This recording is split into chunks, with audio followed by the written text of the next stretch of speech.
Notre Dame fans, welcome to another edition of the Irish Breakdown podcast. My name is Brian Driscoll. I'm the publisher at irishbreakdown.com. That guy right there. I've gotten so much better at this now, Vince. I know, right? That's why I couldn't be on the other side.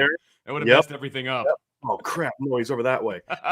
That guy right there, that's Vince Didera. He's our football analyst at irishbreakdown.com. And today, we're introducing a new format to our Irish Breakdown podcast. It is going our Friday mailbag. Our numero uno is going to be me and Vince and I, the Vinster and myself, answering all your questions about Notre Dame football. And since it is Friday mailbag, you can talk about college football or any other college football related topic if you'd like.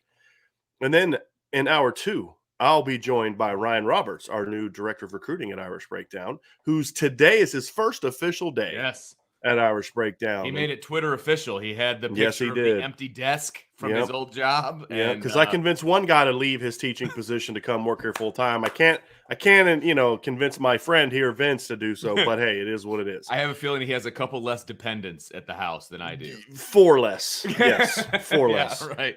You do so. Excited about that. Very excited that Ryan's going to be with us, and very excited about what we've got building here at Irish Breakdown. So, Vince, I'm ready to just dive right in, man. Let's get right to it, man. I'm ready to get going and start answering people's questions. We're going to stick to team questions the first hour, and then we'll do recruiting questions the second hour. So, if you have recruiting questions, hold off on that. Right. Because otherwise, there's a good chance they're going to get buried and lost by the time I'll try to star them. I'll try to star them. I'd appreciate that. Yeah, I would appreciate that. All right, first question here from our buddy John A1. He says, how can Coach Reese work with Tyler Buckner to improve his decision-making? I mean, really, it's just about experience within the system. I mean, that's really what it boils down to, John. There's no like magic pill. It's just proper coaching over time. I think that this is one of those areas where, because Tyler missed his senior season, he lost a whole year of going through that decision-making process, right? Just doing it over and over and over again. And when you play as little football as he plays, you see less from defenses. And those are things that just can't be replicated in the 7-on-7. They can't be replicated when you're doing your individual workouts with your quarterback coach. They're things that have to happen in actual games. And I think those are the things that when you look at Tyler Buckner and where he was this year, we saw it in the spring. This is the funny thing with some of the people writing Tyler Buckner off. And John, I know you are not one of those people. Many of them are the same people in the spring that were like, Tyler's got to start, because he was throwing, in the spring game, he threw with such good anticipation, and his timing was good, his decision-making was good. And, lo and behold, as a freshman who hadn't played a lot of football, he's kind of up and down. So it's just, and that's going to happen. So it's just going to take that repetition. It's about, for Coach Reese, it's about developing consistency on a daily basis, consistency of technique, consistency of execution, consistency of, putting things in front of him maybe that he hasn't seen, trying to test and challenge him as much as you can. And then also knowing when to set up days for success. Sure. And that's an important thing. I'm a believer that normally I want to put my guys in position where there's a greater chance that they fail, just because I feel like, especially the veteran team, when you see something you're not used to, or if I show you a look in 7-on-7 from the scout team defense that's, maybe not geared towards this play call, because you don't always know what the defense is going to run when you call a play. So you can either always put them in a look you like, and then you're geared towards success, or you can maybe mix some looks up like, hey, this isn't the right coverage that we want to run this concept against. So what do I do if they go to that coverage when we're playing this? I think with a guy like Tyler Buckner, you've got to early on put more days that are built for success in there to kind of help him get used to making quick decisions, getting the ball out, making, and getting him into some confidence, to where that confidence is established when you start getting him into some of those tougher situations where maybe the success rate is going to be lower, or he's going to have to go to his because part of that is you're trying to condition him to know what it's like to go to his third and fourth read. Sure. And things along those lines. And if you're always gearing the defense to be in the look you think you want in this play call, then he's never taught how to handle when things don't go your way. And I think that's something that that has hurt Notre Dame in recent seasons, because what I have seen in practices, what I have been told from people that are at practices, some of them involved in practices, is a lot of times during the season, they scheme for success against the scout team. Because when you're the one making the cards for the scout team, they're going to do what you tell them to do. 100%. Yeah. And that's the key for me. Yeah, I think, and it's finding that right balance depending on who you're coaching too, because I've had quarterbacks that I've had to deal with who you're going to get more out of them if you scheme for success more, and you're going to get more out of some guys if you scheme to make them think more. I mean, there's a balance there that you have to find, and you have to know your guys in order to find that success. And then I think with Tyler Buckner, I mean, he's getting third team reps, right? And now he's at the very least, he's splitting first team reps. So his reps are going to go way up, and that is going to be huge as well. He was getting nowhere near starter reps, this past season. And in college, you have to eventually get to the point where you're primarily getting the stressed full reps. Yes. Absolutely. That's where you need to be. But to Vince's point is early on, you give more 9 of months. Let's get some confidence going with him, and that's going to be a time. Key. You got a long time, and I didn't even think like the reps aspect too. People can't miss that. What Vince just said about the reps. Tyler Buckner was not getting starter. He was not running the full package during the season. Correct. That's why early on against Virginia Tech, he had success. But it was also why Virginia Tech was able so easily make adjustments at halftime to kind of get him out of that rhythm, is because those were all new scenarios for Tyler in a lot of ways. Yes. But he showed in that game, this is the thing, he showed in that game that he wasn't ready. Agreed. He also showed in that game what he can be. He went 5 of 8 for over 100 yards and 2 touchdowns in a quarter. 1 quarter of football against Virginia Tech. With a very limited package. Very limited. They were down 10-0 when Tyler Buckner went into that game. They were up 14-10 at halftime. He didn't go into the game until the second quarter. Right. So he showed both of those spectrums, and that to me, it's like I expect the other one from a freshman. The bad one on the road against Virginia Tech. They had more they could go to than Notre Dame could go to with Tyler. Absolutely. And that's the whole point, is they had the whole defensive gambit they could turn to. Tyler, once you got through his package, just like, okay, this is it. And he knew enough of other concepts that you could call him, but that repetition wasn't there that he could see it and react to it quickly. Yes. And so when he saw a corner sinking, but the corner was sinking and baiting, he hadn't really seen that a ton. That's not something he's seen against. And so he was able to get suckered into the pick six. Yeah. That won't happen again next year. More often than not, I would imagine. I would hope because so, he's now been in that situation and he's seen it. And he's going to be going up against the ones from Notre Dame too, which probably, I mean, I would think more. You're not going to get, our audience is not going to be real sympathetic to that being an overly helpful thing for him, at least on one side of the field. But I understand. But in theory, I understand they're your better point. than the second and third. But I like now that I've said that out loud, yeah, I may want to take that one back a little bit. All right, I this isn't a question, but it's more. I guess it's more of a comment because I don't see anything else around it that has anything to do with it. But our boy Tommy Guns puts on here his, I guess, ideal starting lineup for the offensive line for 2022. So I say let's put it in the shaker and see what happens. So he says from left to right, Joe Alt, Billy Schrouth at left guard, Patterson at center, Spindler at right guard, and then Fisher at right tackle. But if Tosh Baker steps up, then you push Baker inside, I guess. Or no, he says Fisher or Lug. Yeah, so there's all kinds of possibilities there, but that's what he says for 22, I guess. I could see Spindler starting. I think Lug will most likely start the season as the right guard. I would agree. Now, whether or not, when I say start the season, I mean when we get into spring practice in March. He'll be assuming he's back from injury. If he's not back from injury, because he had his knee taken care of because of the issue during bowl prep, so he may not even be good to go for the spring. I don't know, but whenever that time comes, Josh will probably get some first team reps at guard.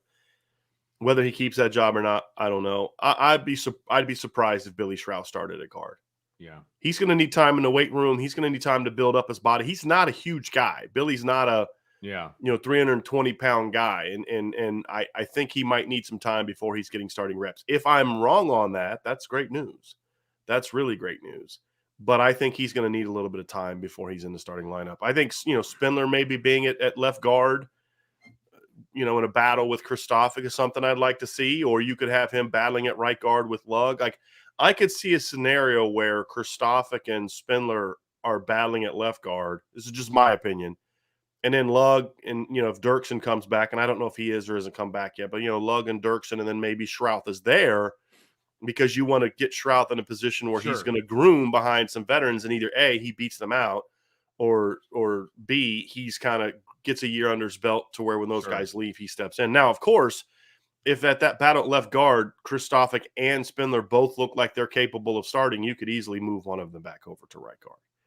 But that's kind of where I would kind of look at things. Unless you just know Kristofik's got to be a starter, like he's just locked one down, then you'd want to leave Spindler at right guard and let him battle with Lug and whoever else is there. So be interesting. Is Billy on campus?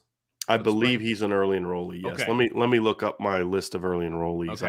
I didn't mean to put you on the spot. And I looked at his Twitter, and I don't see any I moved in tweets, but that doesn't necessarily mean. Yeah, he's not a real active Twitter guy. I noticed that too as I was scrolling through. Yes. So I just got to find my early enrollee form. The reason I asked is because if he's not an early enrollee, then I don't even think I don't think he is an early enrollee. Okay. Him and Joey Tanona for sure. There's some debate on Tai Chan. I'm not 100% certain that Tai Chan is or isn't, but Tanona and Billy Schrouth are early enrollees. Okay. But to your point, he definitely wasn't going to if he wasn't early enrolled. I believe he is, and I have him on my list as a guy who is. John A1 back. He says, in such a loaded tight end room, who are the two best guys to complement both Mayer and the rest of the offense? Okay, I'm gonna say in a perfect world, here's how I hope the tight end room shakes out. Okay. I hope that we see a situation where obviously Mayer's the guy. Sure. And then we see some sort of number 2, number 3 combination of Takis and Kane Barong is where I hope. Now, Kane's got to come back from a knee injury. He tore his ACL this year. And it was later in the year, so he may not be back. But the reason I go with him instead of Kevin Bauman, because I kind of like that fullback role. I think Kevin Bauman could maybe be a fullback type of role. And I think Kane can do some of that stuff, some of the stuff that Tommy Tremble did, for example. But I think Kane Barong is the most unique pass catcher of the group because he's kind of fast and he runs really good routes. He's a guy that you can move out wide and put in the slot, put outside, do some different things with, to where you give a little bit more of a unique pass catching option out of a 2 tight end look. And so that's something that I would like to see at this point in time. So Vince, what's your answer on that before I pull up these? No, I that would have been my exact answer. I a year ago I was firmly in the George Takis fan club, and I'm still there. I mean, they just have to use him. That's the thing. It's just throw him the ball. He was so underused, which again, I'll reiterate what I said when we heard that he was going to come back. I said I'm shocked. I figured he'd want to go someplace and be the number 1 guy. Maybe he only likes getting 4 targets and 400 snaps. Maybe less pressure. I don't know. Yeah, I don't know. But if I'm Tommy Reese or if I'm George Takis, right? You just asked me to come back, for my final season.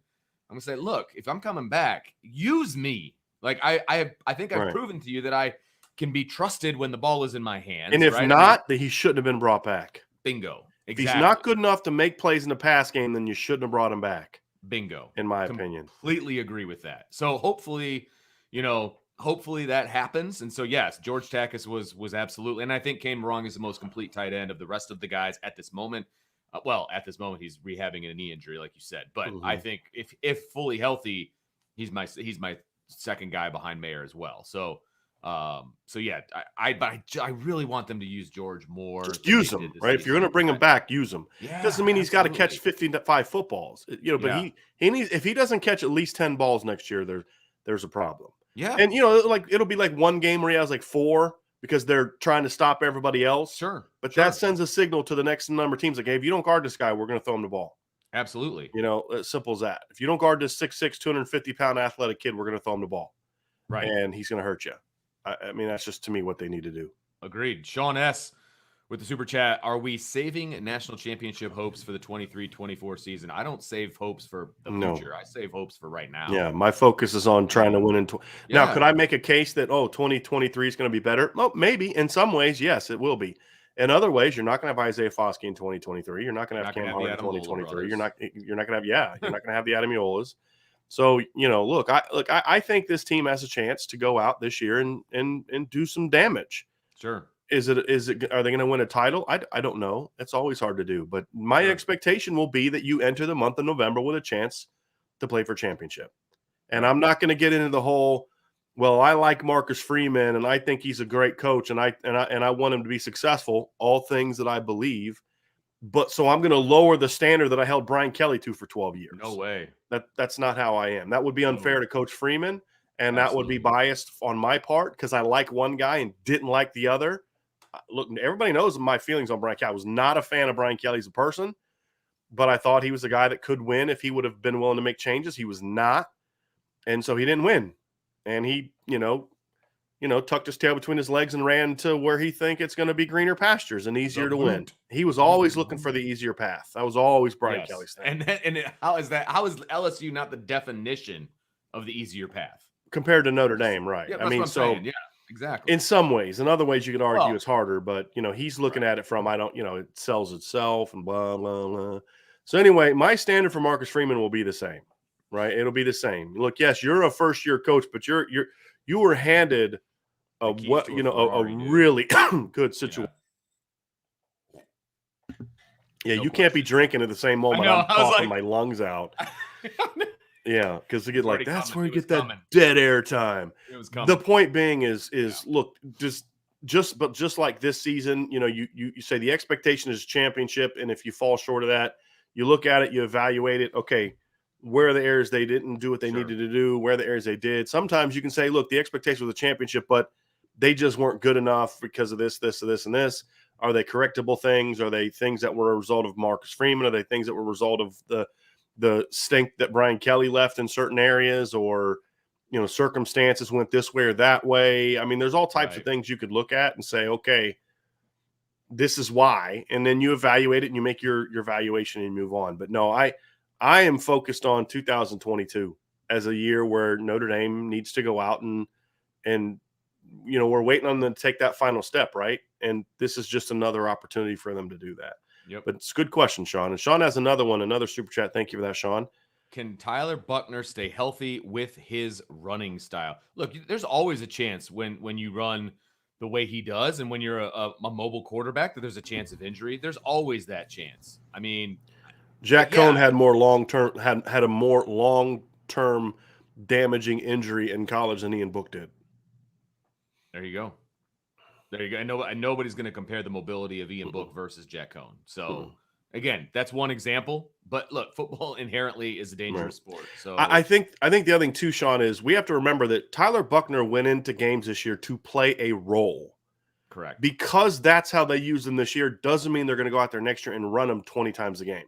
Right. That was the role that he had. I think we're going to see, perhaps like a Sam Howell type of role for Buckner as a runner, where you'll get some read zones, you'll get some things like that. I don't think we're going to see them calling a bunch of designed power read type situations where he's just running between the tackles 15 times. Agreed. It'll be like RPOs with the triple option threat. It'll be read zones where he's pulling and getting it outside. Because I don't think his game is suited for between the tackles. I mean, he's not. He can do it, but it's not something you're going to do a ton. Right. He's not Tim Tebow body type wise. And that's my point. You're going to take advantage of that. You're going to run him on some of that stuff, but it's a mix up. It's a change up. It's hey, if you go too fast towards our buck sweep action, our quarterback's going to pull that sucker and gash you up the middle.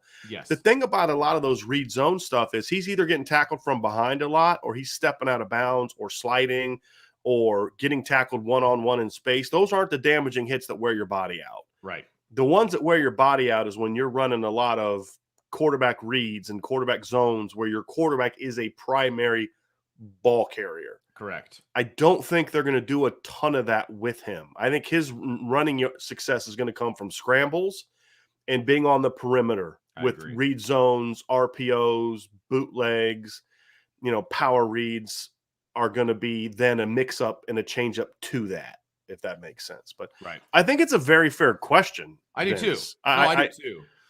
I just think his running style is more suited for exactly what you just said. He's not 6'5", 270. I mean, he's not, the Clemson quarterback, Right. he's not that guy, right? He's not built like, and he never will be, but that's okay. Right. That's not the way his game is suited. So Right. it's just going to be different. Right. So, Vince, you got some other ones up there, but we got I've some got super plenty. chats. But I want to get, I Okay. want to mix them up. I don't want it Fair to all enough. be Let's just do super it. chats, and then you know what I mean. You knew this one was coming, and it came in 15 minutes before we even started.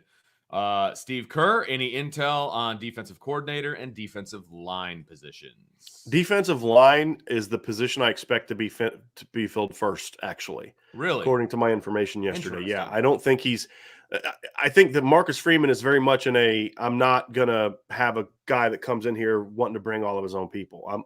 Because this is his side of the ball. Like, that's true. There's people that I think can do this job at a high level. And if you don't want to work with those people, then I understand. And that's kind of what happened with John Heacock. So if you remember the message board, you know how this all went down.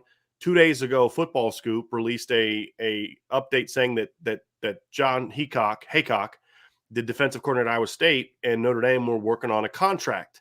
That was not true. We said that on the message board. That's not where it was. They were in discussions. Notre Dame had zeroed in on John Heacock, but they were in conversations about whether it'd be a fit or not. And essentially it came down to this.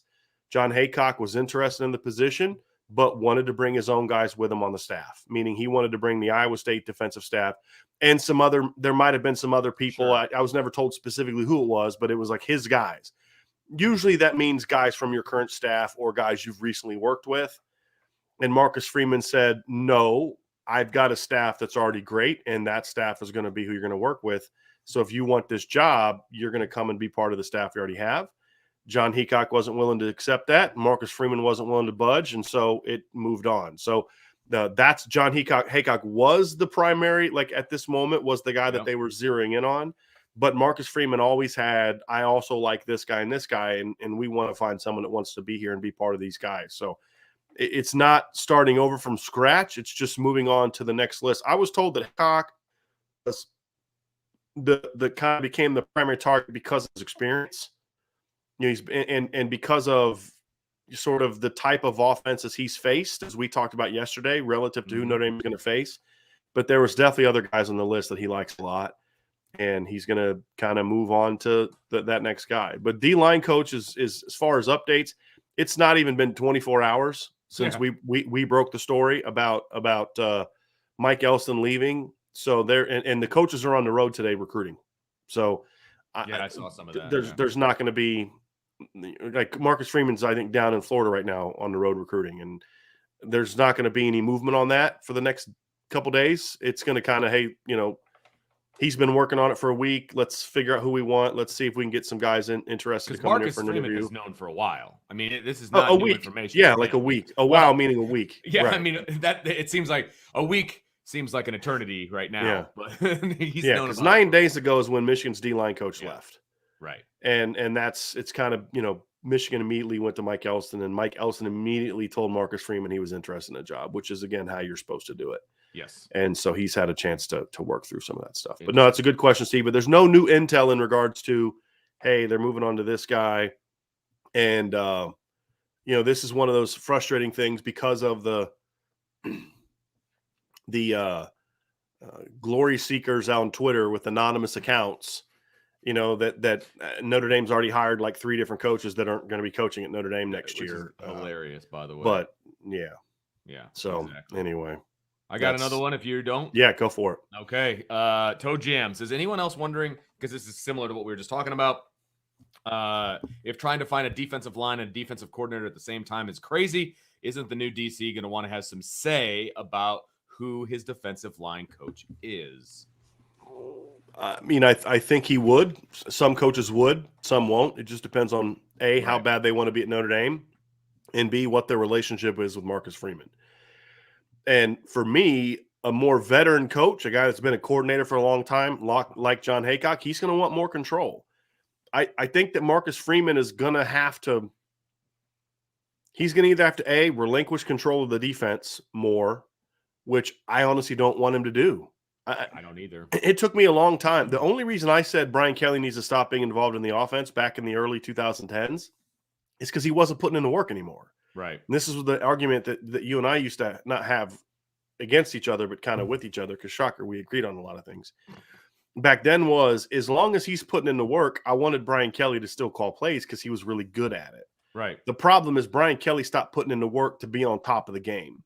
He cared more about golfing and functions and shaking hands and kissing babies and doing all that stuff as opposed to the dirty work that goes into it, which is why he needed to give up play calling duties.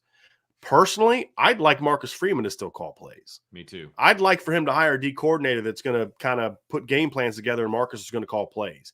If he's not willing to do that, and right now I don't think he's willing to do that, I think he actually wants to find a D coordinator that can do that. He's still going to have a say on what the defense is going to look like. Right. And that's going to be the other thing that's kind of narrowing his searches. There are some candidates that he likes as coaches that were interested in the job that Coach Freeman went away from because they wanted to kind of bring in their defense, and it was going to be a shift away from what they're doing, and he doesn't want to do that. You just installed a new defense. There's a philosophy he believes in. Right. He wants someone that comes from a similar philosophy. And that your recruiting is all based on. Right. I mean, right. You don't want to have another recruiting class. You just wasted your recruiting to a different system. Exactly. You just signed an outstanding defensive class. You're going to bring in a system that fits those players. Absolutely. And I believe that is going to be what Coach Freeman is going to focus on, which is, again, makes this decision a little bit harder. Because some coaches you like and that would be really good, but they want to run a 3-4 or a two-gapping system or a 4-3 or whatever the case may be. And it's like, yeah, that's not who we are. We are a 4-2-5, 3-3-5 hybrid type of defense. That's where we want to be. That's going to be our sweet spot. That's going to be our wheelhouse. And I need you to be able to buy into that. And so I think it's going to make it a little bit challenging. And I think there are some coordinators out there that don't want to work for a defensive-minded head coach, because they think he's going to meddle too much, which I hope he does. Because this is why I wanted to be the D coordinator last year. You know what I mean? Yeah. Like, have a philosophy you believe in, and then you don't give up that control until you've had the staff together long enough to where you can say, okay, now go.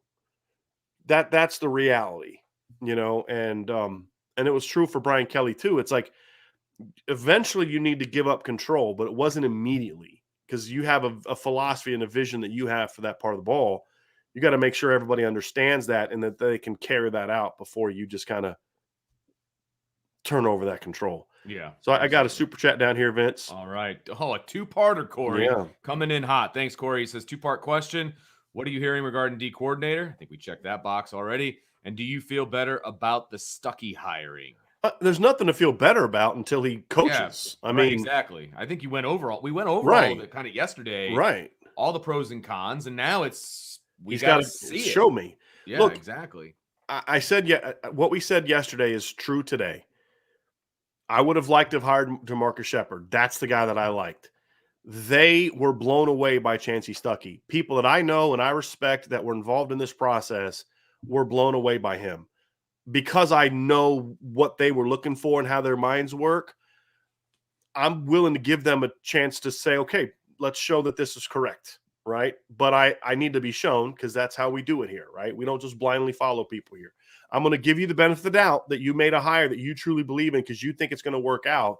Right. And as we talked about yesterday, if this decision was Tommy Reese doesn't want someone that's going to challenge him, I don't like it.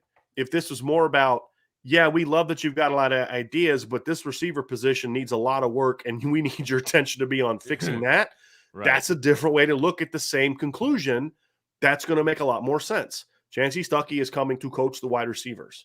They need a lot of work. I've got an article, Irish Breakdown, talking about that. Like, there are basic things that this unit needs to learn to do that my Division III receivers knew and could go do. I mean, it is really mind-boggling to think about how they can't even do that. Right. You know what I mean? They can't, and it's not just a guy. It's like almost the whole group. And the only guy that really can do those things is in the slot, which makes it easier because you're not getting pressed as much. Avery Davis, and a former quarterback. So he's got a lot of work to do. And so at this point in time, the only thing that's going to make me feel better, and it's not about feeling better about it, it's just about, look, we said the positives. We raised about Chancey Stuckey. We mentioned the concerns about Chancey Stuckey. Now it's about, I think we should all have the mind of, this is a shaky move. This is a potential risky move. Could end up biting you in the butt, but I'm willing to give you the chance to prove that your decision was correct. and go get him coached up, because there's no grace period for Chancey Stuckey. It's, dude, you got some talented guys. You got to get rolling now. You got to get them going now. And if he does that, great job, guys. Great job. Good job. We're excited about it because you're going to make those guys better. I think the one thing I can confidently say is they're going to be better coached next year than they were. Now, how much better is going to be the ultimate? I think that remains to be seen. Yeah, right. Like because we got to see it. A known versus an unknown. Like we think we knew what Jamarcus Shepard was going to bring to the table. Yeah, I mean, because he has an extensive coaching history. We just don't know about Stuckey. We just don't know. And we got 1 year until we know. I mean, right. I'm excited about it. I mean, I do believe that receiver is one of those unique positions, kind of like offensive line, where I do think a guy that has played it has a little bit of a better understanding. Like, I'll be honest with you. So I played quarterback my whole life. I played receiver for like 3 games at the end of my high school career, had some success, but it's just about being athletic and being better. I didn't know how to play the position. Right. I went out my freshman year and played receiver, and I had to learn, and I had a pretty good coach for that level. And I had to learn the game. I started as a freshman, but like when you go out there and do it, you just get a different feel for what it's like to do certain things that helped me coach it better when I became a coach. Because I remember what this was like. I remember what it's like to get, a fist shoved into your ribs at the line of scrimmage because you don't know how to use your hands to get off of a jam. Right. And I think offensive line's kind of like that too. And so I always kind of like when a receivers coach has played it. Sure. He has played it somewhat recently. I think his last year in the NFL was like 2011 or 12, right, Vince? Something right. He played with Brady Quinn because Brady Quinn tweeted about him earlier today about how fired up Brady Quinn is because they played together with the Browns. So I mean, that kind of tells you. Yeah, his last year in the NFL was 2011. Then he played for a CFL team for a year. So, I mean, he was playing professional football in 2011. Yeah. He's not that far removed from playing the game. And so I'm willing to give him a chance to see how he does. So it's not about feeling better about it. It's just being, look, I'm open to him giving it's not that I dislike the Chancey Stuckey hire. I just don't know anything about Chancey Stuckey. And there's one season of film in an offense that was run dominant that tells me what he did. Right. And so but I'm willing to give him a chance to see what he can do. Sure. Absolutely. And that's where I'm at.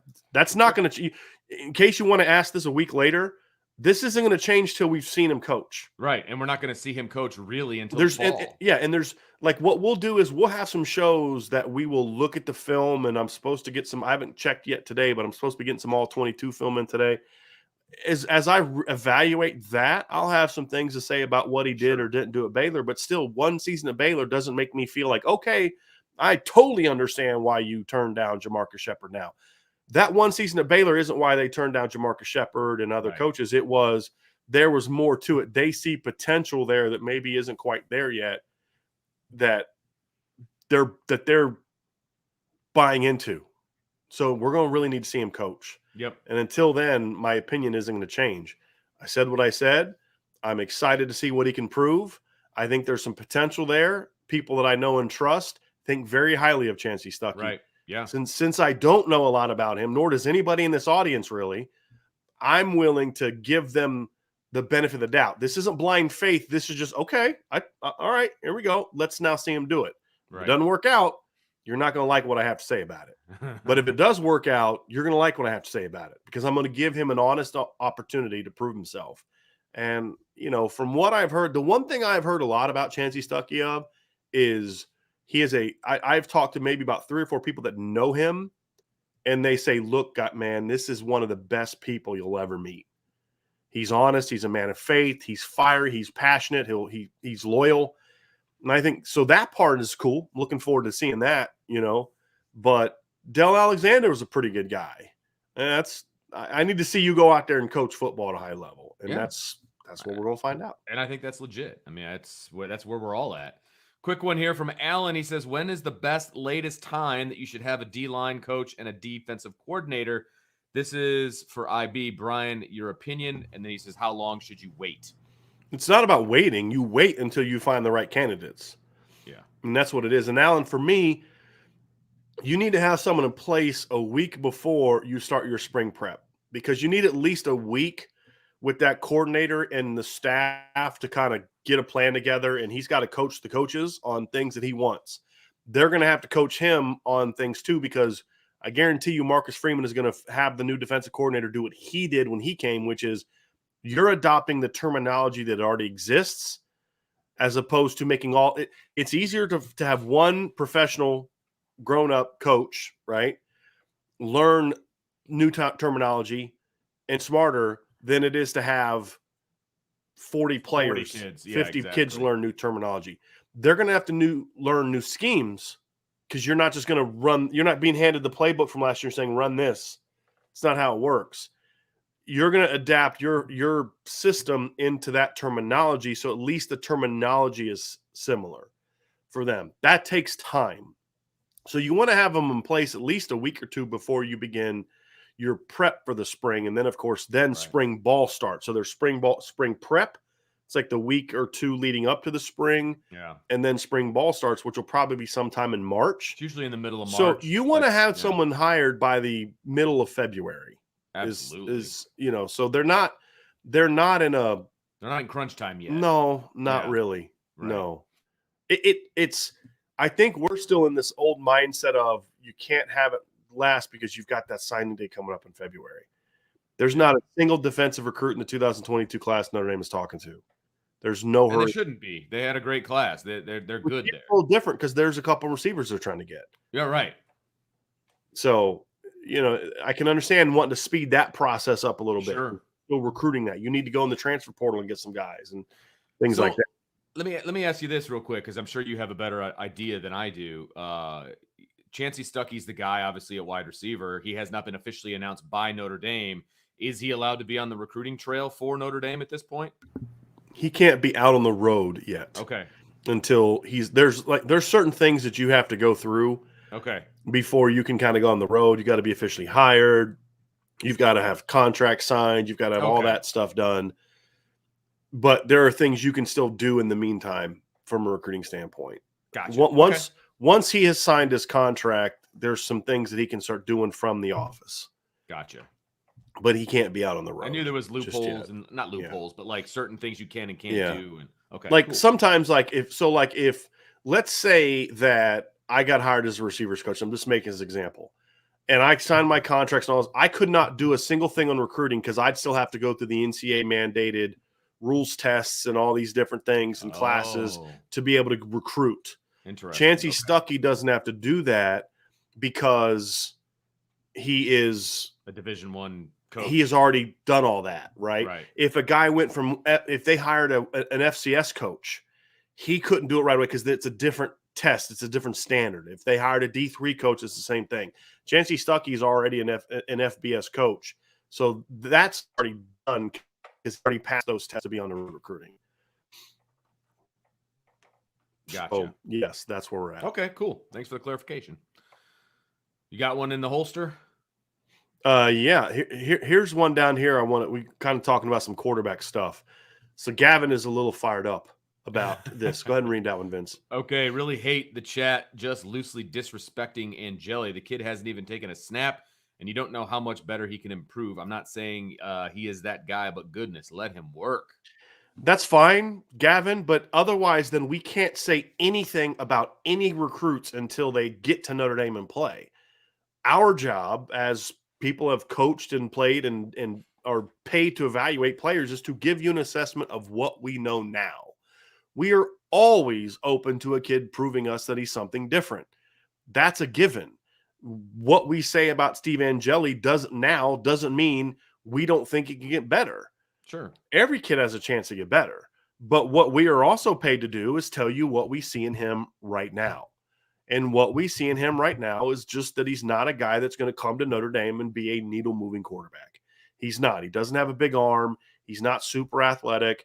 He's got good size. I like his frame.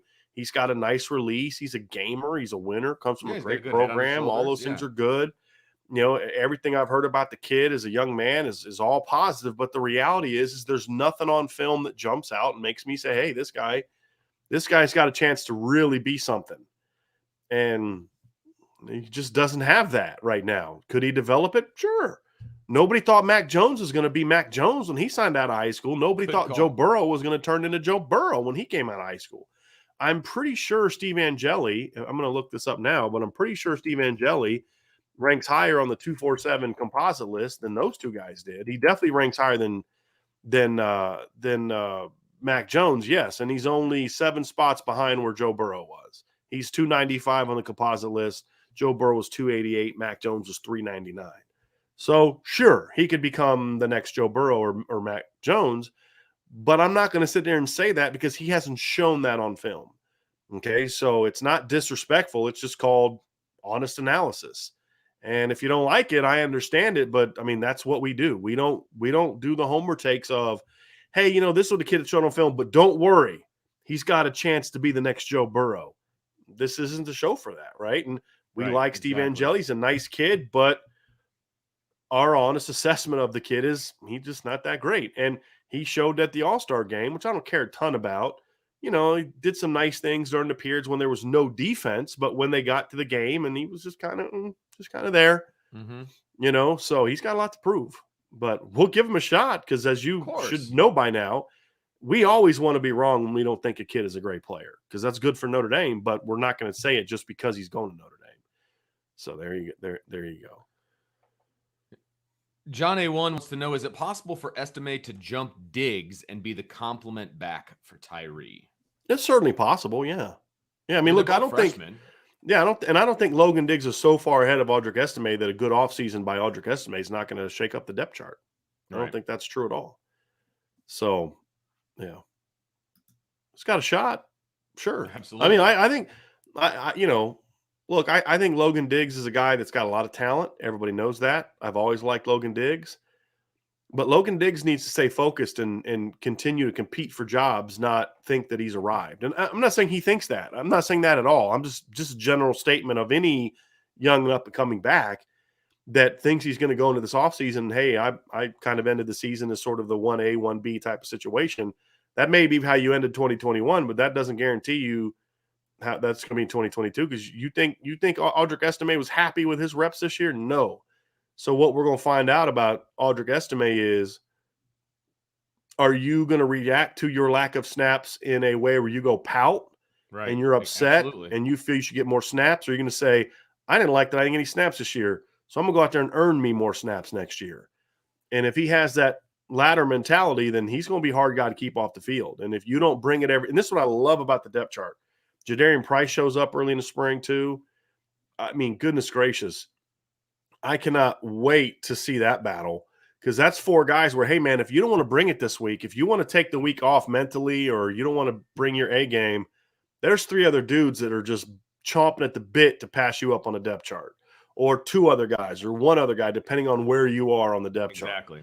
Yep. So that's the kind of competition I like. Competition isn't always about, one-on-ones. Competition is also about, if you don't want to bring it today, that's fine.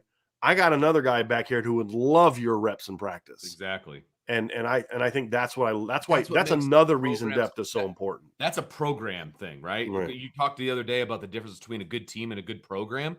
Programs have guys that want to push each other, and they don't care who they step on to get in your, you know what I mean? Like, their buddies off the field, but when it comes to competition, they'll step right on you to get in front of you.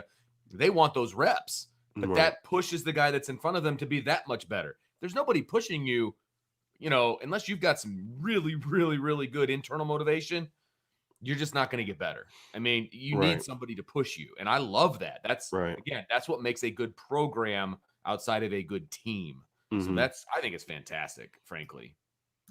Garth Cassidy says, Bryan, it's Tonona, Schrouth, and Wagner that are early enrollees. I'm not sure about Wagner. Like I said, I got to see about him. I've heard people report that, but the list I was given, he isn't on. So we'll see if that changes or not, but I can only go by the list that I was given. We usually get an email pretty soon that like kind of breaks down the freshman early enrollees and like what their jersey numbers are, like that kind of thing. So that'll give us, a really good idea moving forward. I don't know if this is BK trolling us or not, but he says, how does Elston leaving affect, it's by you BK, by the way, is the name of the poster. How does Elston leaving affect Foskey and the Twins' decision to stay? I don't think it does. I think they're all set. Yeah.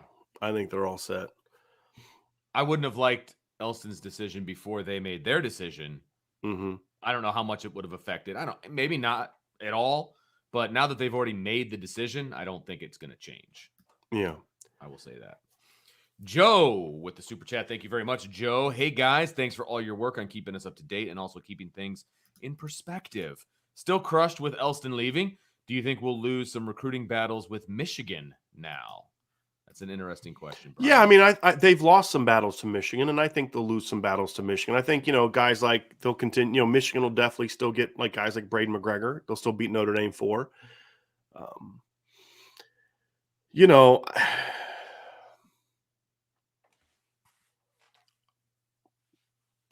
yes, they'll lose some battles to Michigan, and they'll win some battles for Michigan. The reason I'm having hesitation, Joe, is just because it's hard for me to say that because I don't know who Notre Dame's D-line coach is, right? I mean, or the defensive coordinator for that's the struggle I have, Joe. So it's not that I'm like, I'm not holding back. Like I want to say something negative about Mike Elson or he wasn't that good of a recruiter anyway.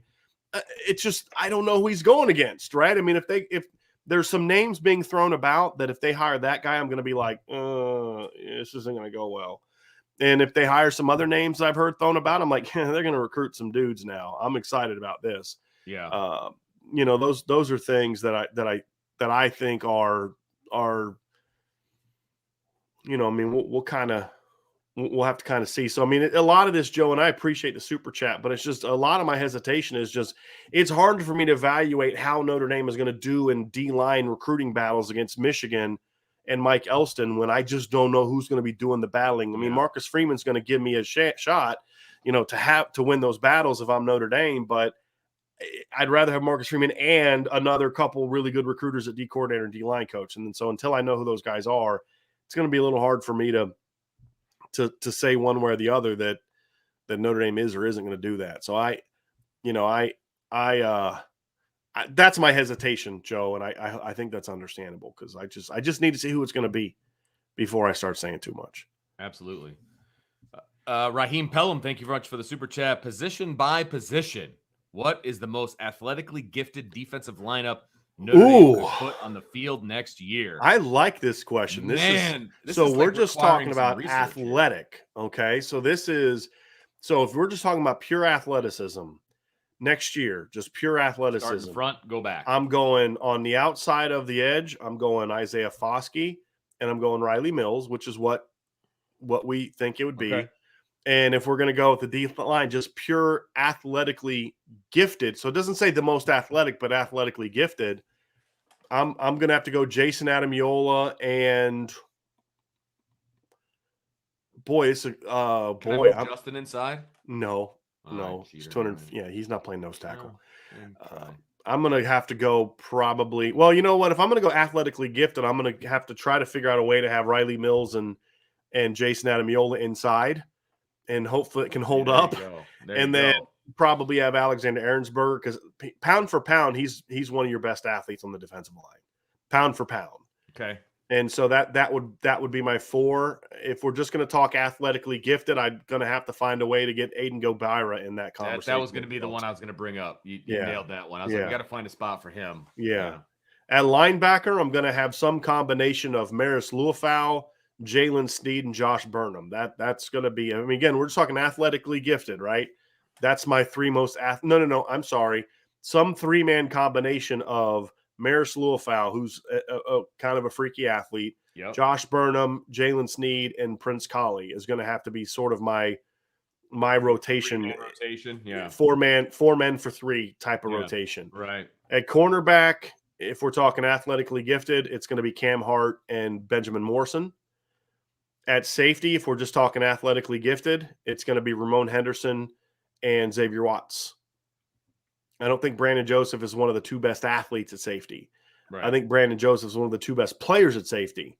But again, the question was athletically gifted. I like that. I'd have to go with Ramon Henderson and Xavier Watts. That would be my. I like that. That would be my starting lineup on my rotation on defense.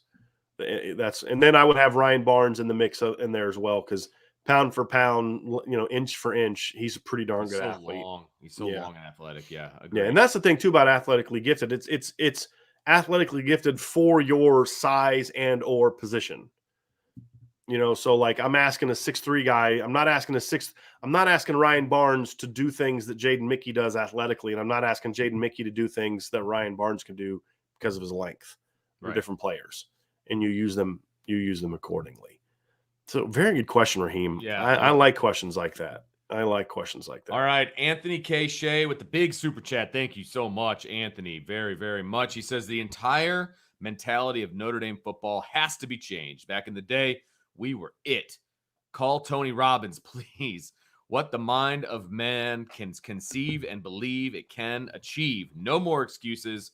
Thanks for the content, guys. Go indeed. Anthony, this comment. First of all, thank you for the super chat. I really appreciate that. This comment, there was a post on the board. Somebody made a post on the board, and it was a really good point. He talked about the thing that you're going to miss most from Mike Elston is not his recruiting ability specifically or his knowledge of the defense or his D-line coaching position. It's his knowledge of how Notre Dame works. And it was a great point, and he was right. But my counter to that was, but sometimes that's not always bad.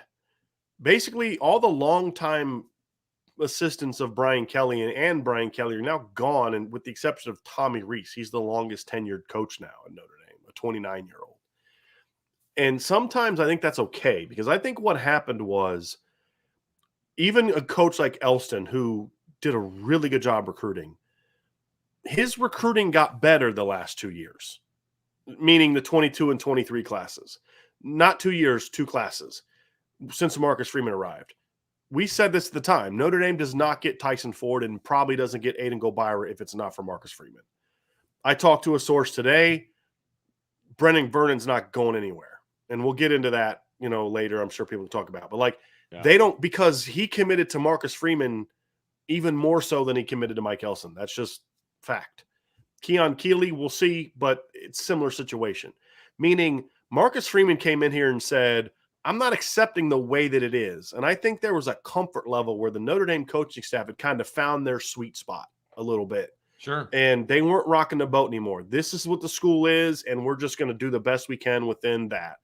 I don't think that's the way to do it. I think you always have to have a pull, and you always need to be challenging the school and challenging admissions for more and more and more, asking for a mile, knowing they're only going to give you an inch.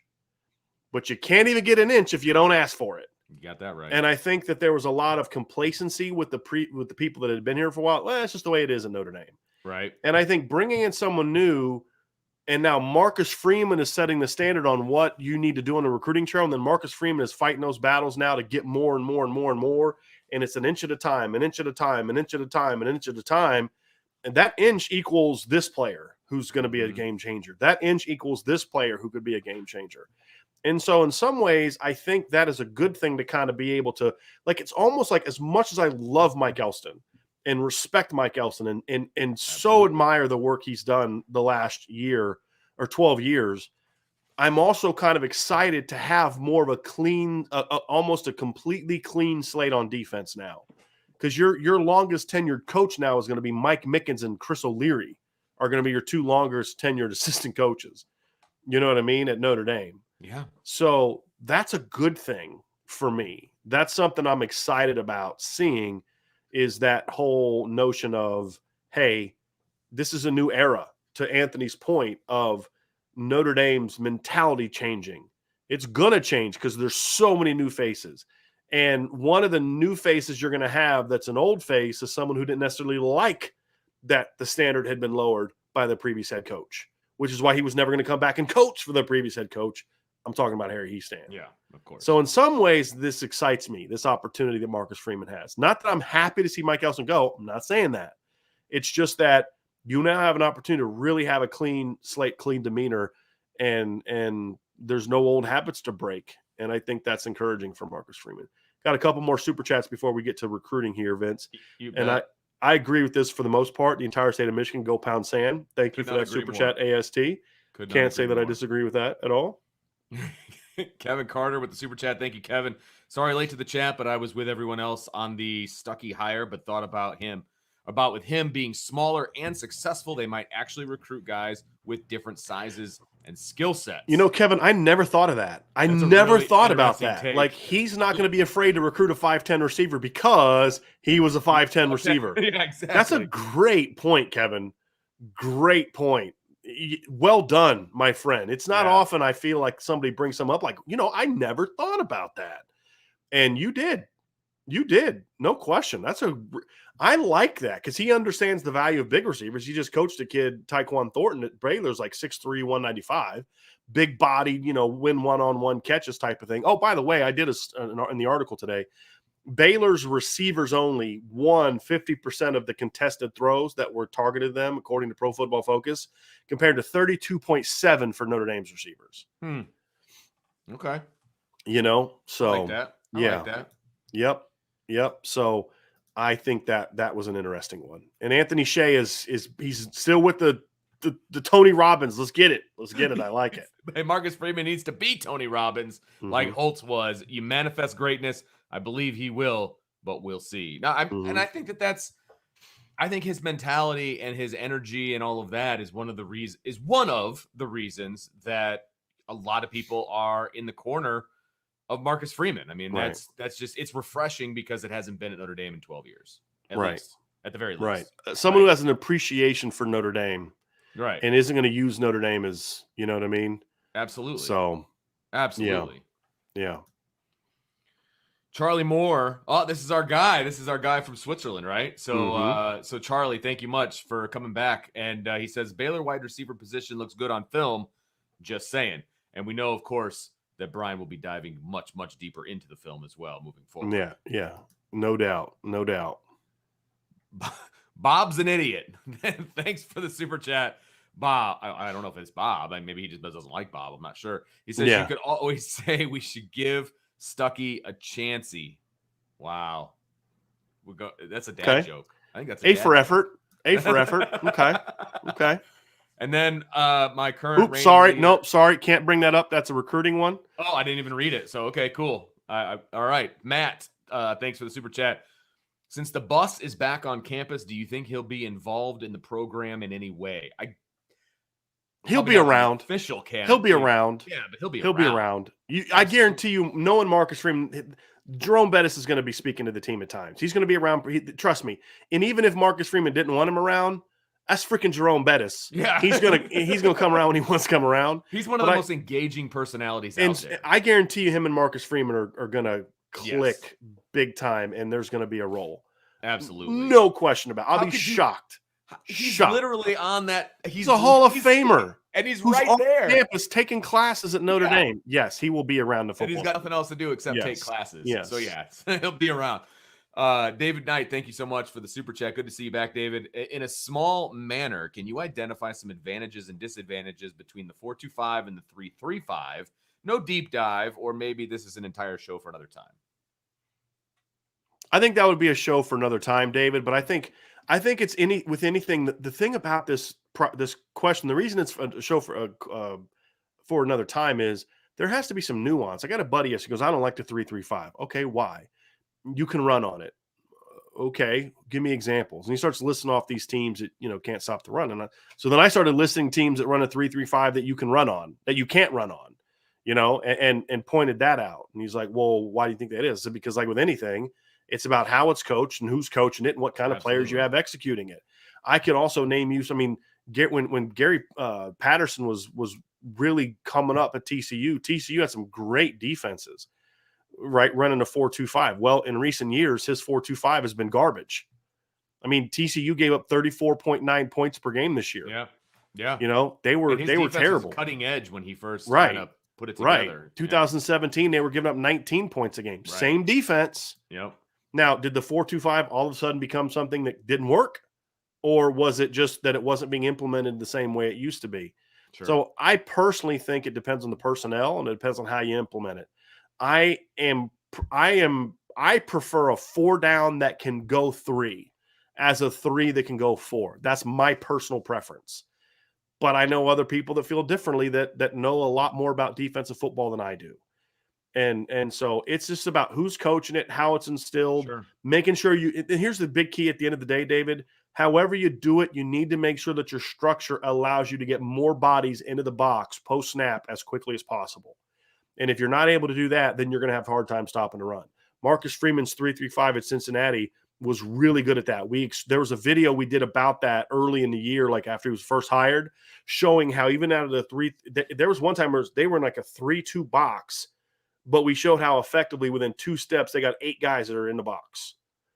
And those are going to be keys to making that jump happen. So, and then we've got a couple. I think we have some of our other super chats are going to be recruiting related, Vince. Cool. But I was told that somebody has a new name in the chat that I just have to look for and pull up. Okay, here's one. Okay, this is a super chat. We'll get to real quick before you have to bail out of here, Vince. Okay, John, thank you for the super chat. Is the defensive performance in the Fiesta Bowl the reason Elson was not offered the defensive coordinator position, thus giving him another reason to leave to the University of Michigan? It's part of the conversation. I mean, I don't know. Yeah, I think it's part of it. I mean, I think we would be lying if we didn't say that it wasn't part of it. Yeah, it's part of it. Yeah.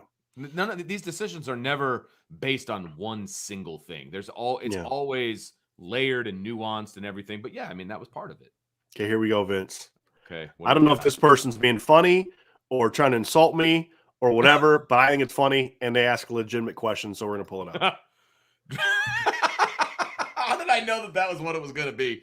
That is awesome. So Driscoll's beard says, how much did the tight end wide receivers coaches ultimately? And his avatar says, one can always trust a man with a beard and glasses. I agree wow.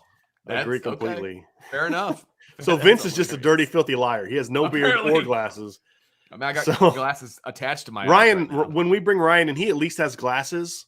So man, I don't have. We just got to work on him growing out the beard. I just shaved today too. So. But Vince is a dirty, filthy liar because he has no beard or glasses. But read the question, Vince, and we'll end it. We'll end it on this one. All right. So, how much does the tight end and wide receiver coaches ultimately work together? Could this have made the decision a little easier, considering the relationship of McNulty and Stuckey? Great job, fellas. Have a great weekend. They work together a lot. I mean, all the skill player coaches are working together, especially in an offense where Notre Dame moves their tight end around as much as they do. Right. You have to have some knowledge and work with the receiver coaches. So in a good staff, the receiver and tight end coaches work together a ton. The tight end and O-line coach work together a ton. The tight end coach has to kind of have a relationship with everybody. Yep. Running backs, because, hey, we need to know like what your back's like and those type of things for their insertion point, things along those lines.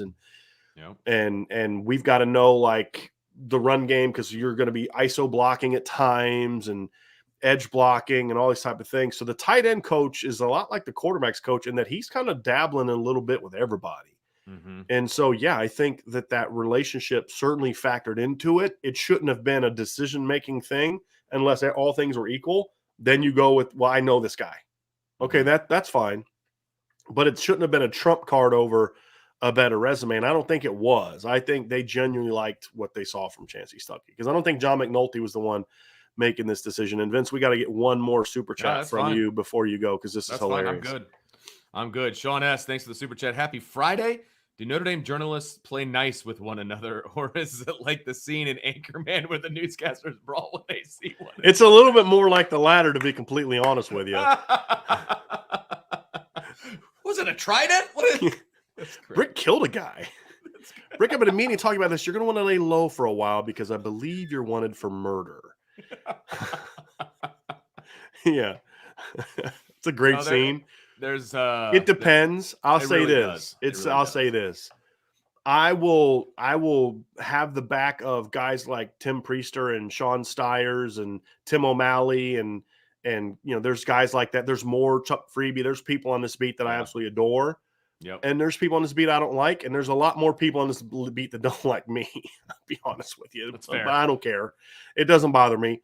But there's some people on this beat that I'll always have their back. And 100%. And they're first class guys. But yeah, there's a lot of childishness, I'll say that, on the beat, especially on the recruiting side of things, which is part of the reason I don't really involve myself. Some of the recruiting side, and this is a general blanket statement, but some of the recruiting guys are so young that it's almost like some of them aren't that young. Sure, that's all I'll say. Some of them aren't that young. But Okay, yeah, it's fair enough. That's but no, it's there's some pettiness. It's like with any profession, there's pettiness, which is true, and there's childishness, and that's why I just don't care. And I think that's part of the reason that I have some issues is because I don't care what certain people think, and they think I should, and always thought I should from the day I got. You should bow down to me, and I'm like, if Tim Priester and Lou Emoji didn't ask me to bow down to them, they're the goats. I don't care what you think.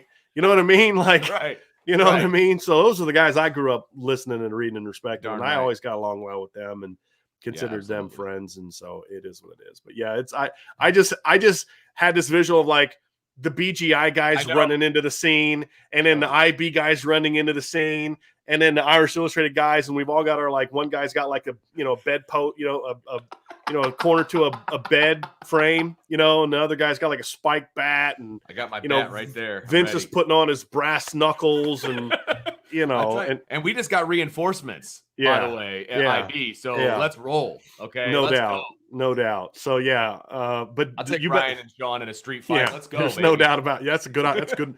Yeah. Don't let the glasses fool you. They come off. They come off if we get into a Ron Burgundy style street fight. So Ryan's down there like, what did I get myself into?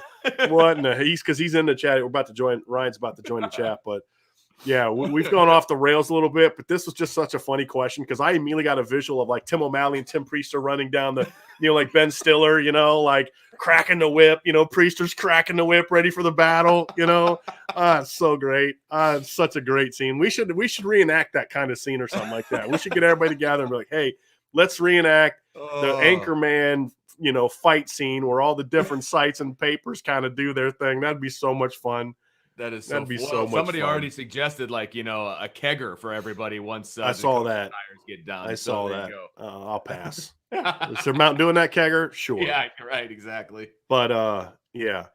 And then Charlie Weiss's last belt loop. We're not beefing. I pulled your question up, forgetting that it was a recruiting one, and we'll get to it. So we're gonna go back up to the top and we're gonna do some recruiting stuff next. So Vince, thank you for joining us today. Absolutely. Oh, wait a minute. You're at home, so right. So you could have stayed a little bit longer. I could stay a little bit longer. If you want to hang out, format, yeah. But yeah, I'm headed. Just for full disclosure, I'm headed to the Indiana High School Baseball Coaches Association clinic today, which is why I'm at home. So you took an off day. I didn't even think about that. Well, but I'm leaving here pretty soon because the clinic starts tonight.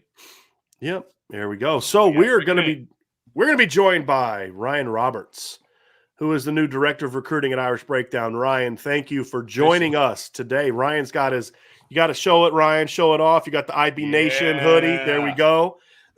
So he's got like the glare behind him. So it's like, there's like this angelic, this angelic, coming over his shoulder. It's all part of the thing, man. You know what I mean? So Ryan, thanks for being with us. And this is your first official,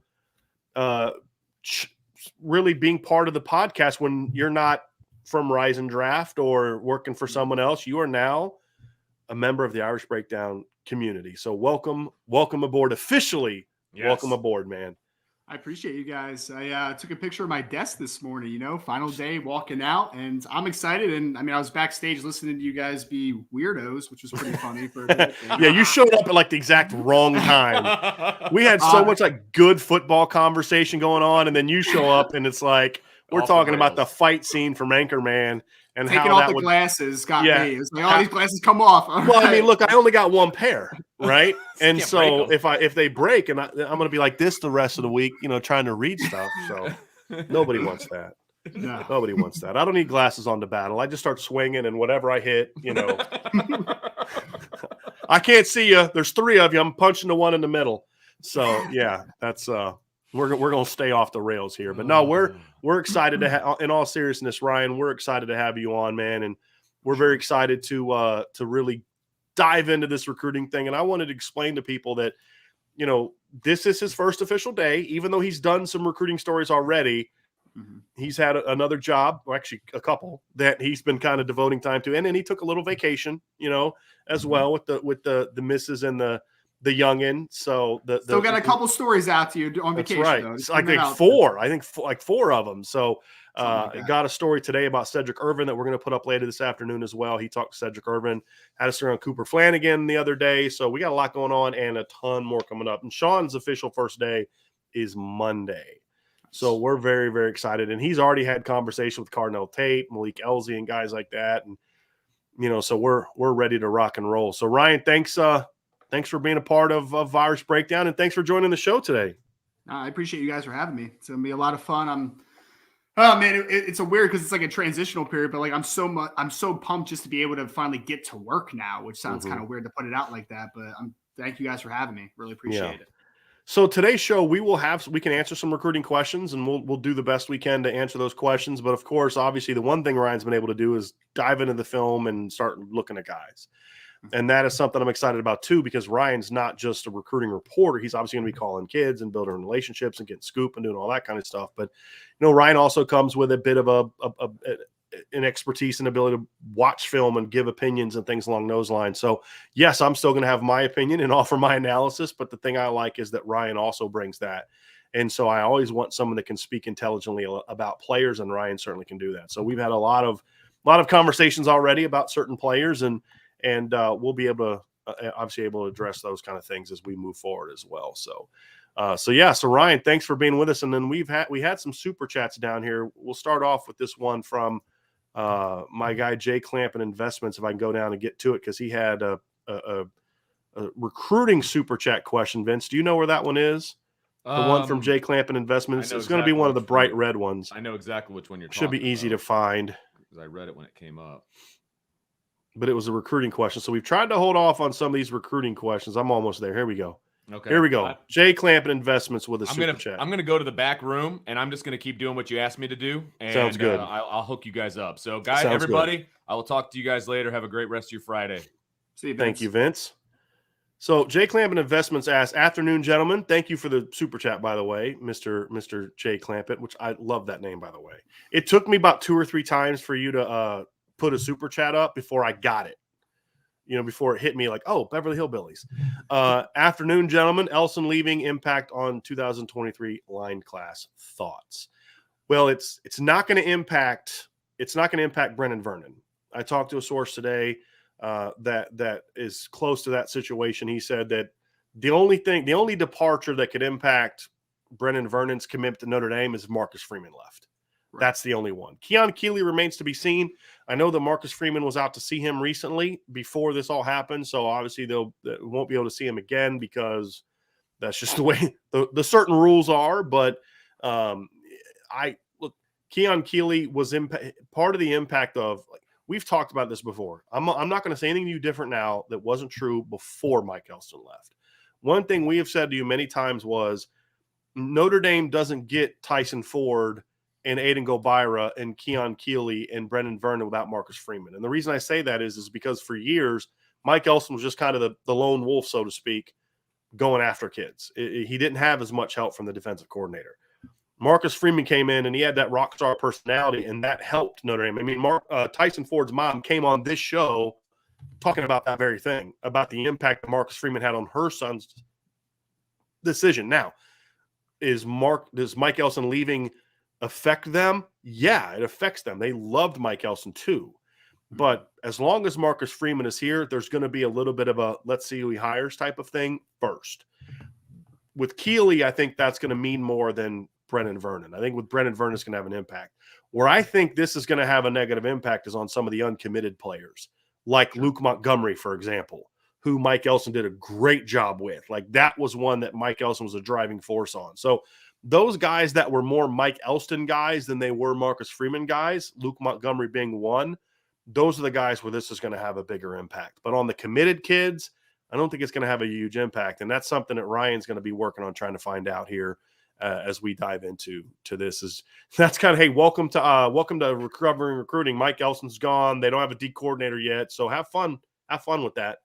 Well, and that's something that I've actually already been trying to figure out a little bit. Me and Keon actually have had a little, texting back and forth, and I'm trying to get kind of to the bottom of that. So as soon as that happened, I mean, obviously going into the recruiting world, the first thing was like, well, what's the implications here? Because obviously the defensive line class for next year is fantastic. And Mike Elson has obviously done a great job developing and recruiting the position. So it's going to have some impact. There's no question about it. So just trying to see where the state is of those players. And like you said, I think the bigger impact is definitely on the kids that have not committed yet. Those, I think that's definitely, because I think that most of the times the kids that commit this early, I think that there's a lot of also the other side to it where it's like they've been sold to and they were enamored with what Notre Dame can bring to them. It isn't beyond just the position coach, right? Like the full scope, the whole coaching staff, what the 4 for 40 moniker, like all that stuff. I think that's what sells them so early that they make those decisions. So I'm not, again, as worried as much as on the committed kids. It's going to affect them to a degree,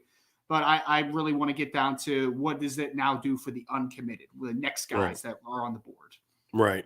I think the biggest, and as I said, Luke Montgomery will be the one they'd have the most ground to make up, because now Michigan was already a player for him. Him and his family loved Mike Elston. And now that Mike Elston's at a school that they already liked, but I don't think liked as much as Notre Dame, is gonna have an impact. So the new coach is going to certainly have his work cut out for him on that one. And then Corey D with a super chat, very similar question.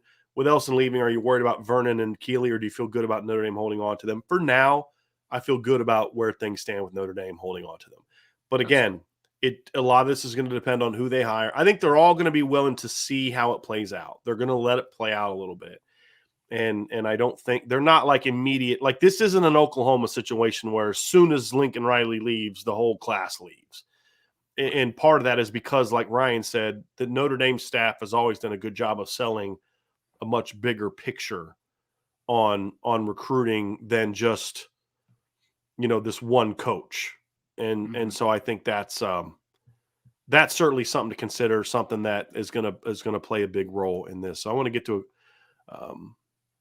some questions. Let's jump off right at it with Trip Bergen. Recruiting question: when does Christian Gray commit? And obviously, Christian Gray is a cornerback from St. Louis. He went to DeSmet Jesuit High School, which is the home of Jordan Johnson, who was a former Notre Dame player, and DJ Horde is another guy that was there. But Christian Gray, Ryan, do you have a whole lot on him? I know right now, I think Notre Dame, Ohio State is making a push for him. There's some other schools making a push. I don't think Christian Gray is necessarily in decision-making mode as much as he was a month ago. No, and I honestly haven't even spoken to him yet because he didn't seem like that was kind of like the push to commit anytime soon. I know I've seen a bunch of things where Schuler and a couple other defensive backs have kind of named Christian Gray by name. So I think that they're definitely pushing for it. And I think, as of now, but there's not, anything in depth that I can really provide for when the commitment date is and what the kind of the state is of him right now. I know the staff likes him a lot. I know that there was a time about a month ago, shortly after his visit, where there was a window where they thought they were going to get a commitment from him. That has kind of been slow play a little bit because here's what happens, right? And here's the danger that we run into in this business. When we get information about a kid wanting to commit and we put it out there, or we think Notre Dame's going to get a kid, that's the signal to everyone else that wants him. Okay, he's going to commit to Notre Dame. Do everything you can to make that not happen. And so now they all kind of know who to gang up on, right? Because every school knows, okay, well, Notre Dame's a school we're going to tear down.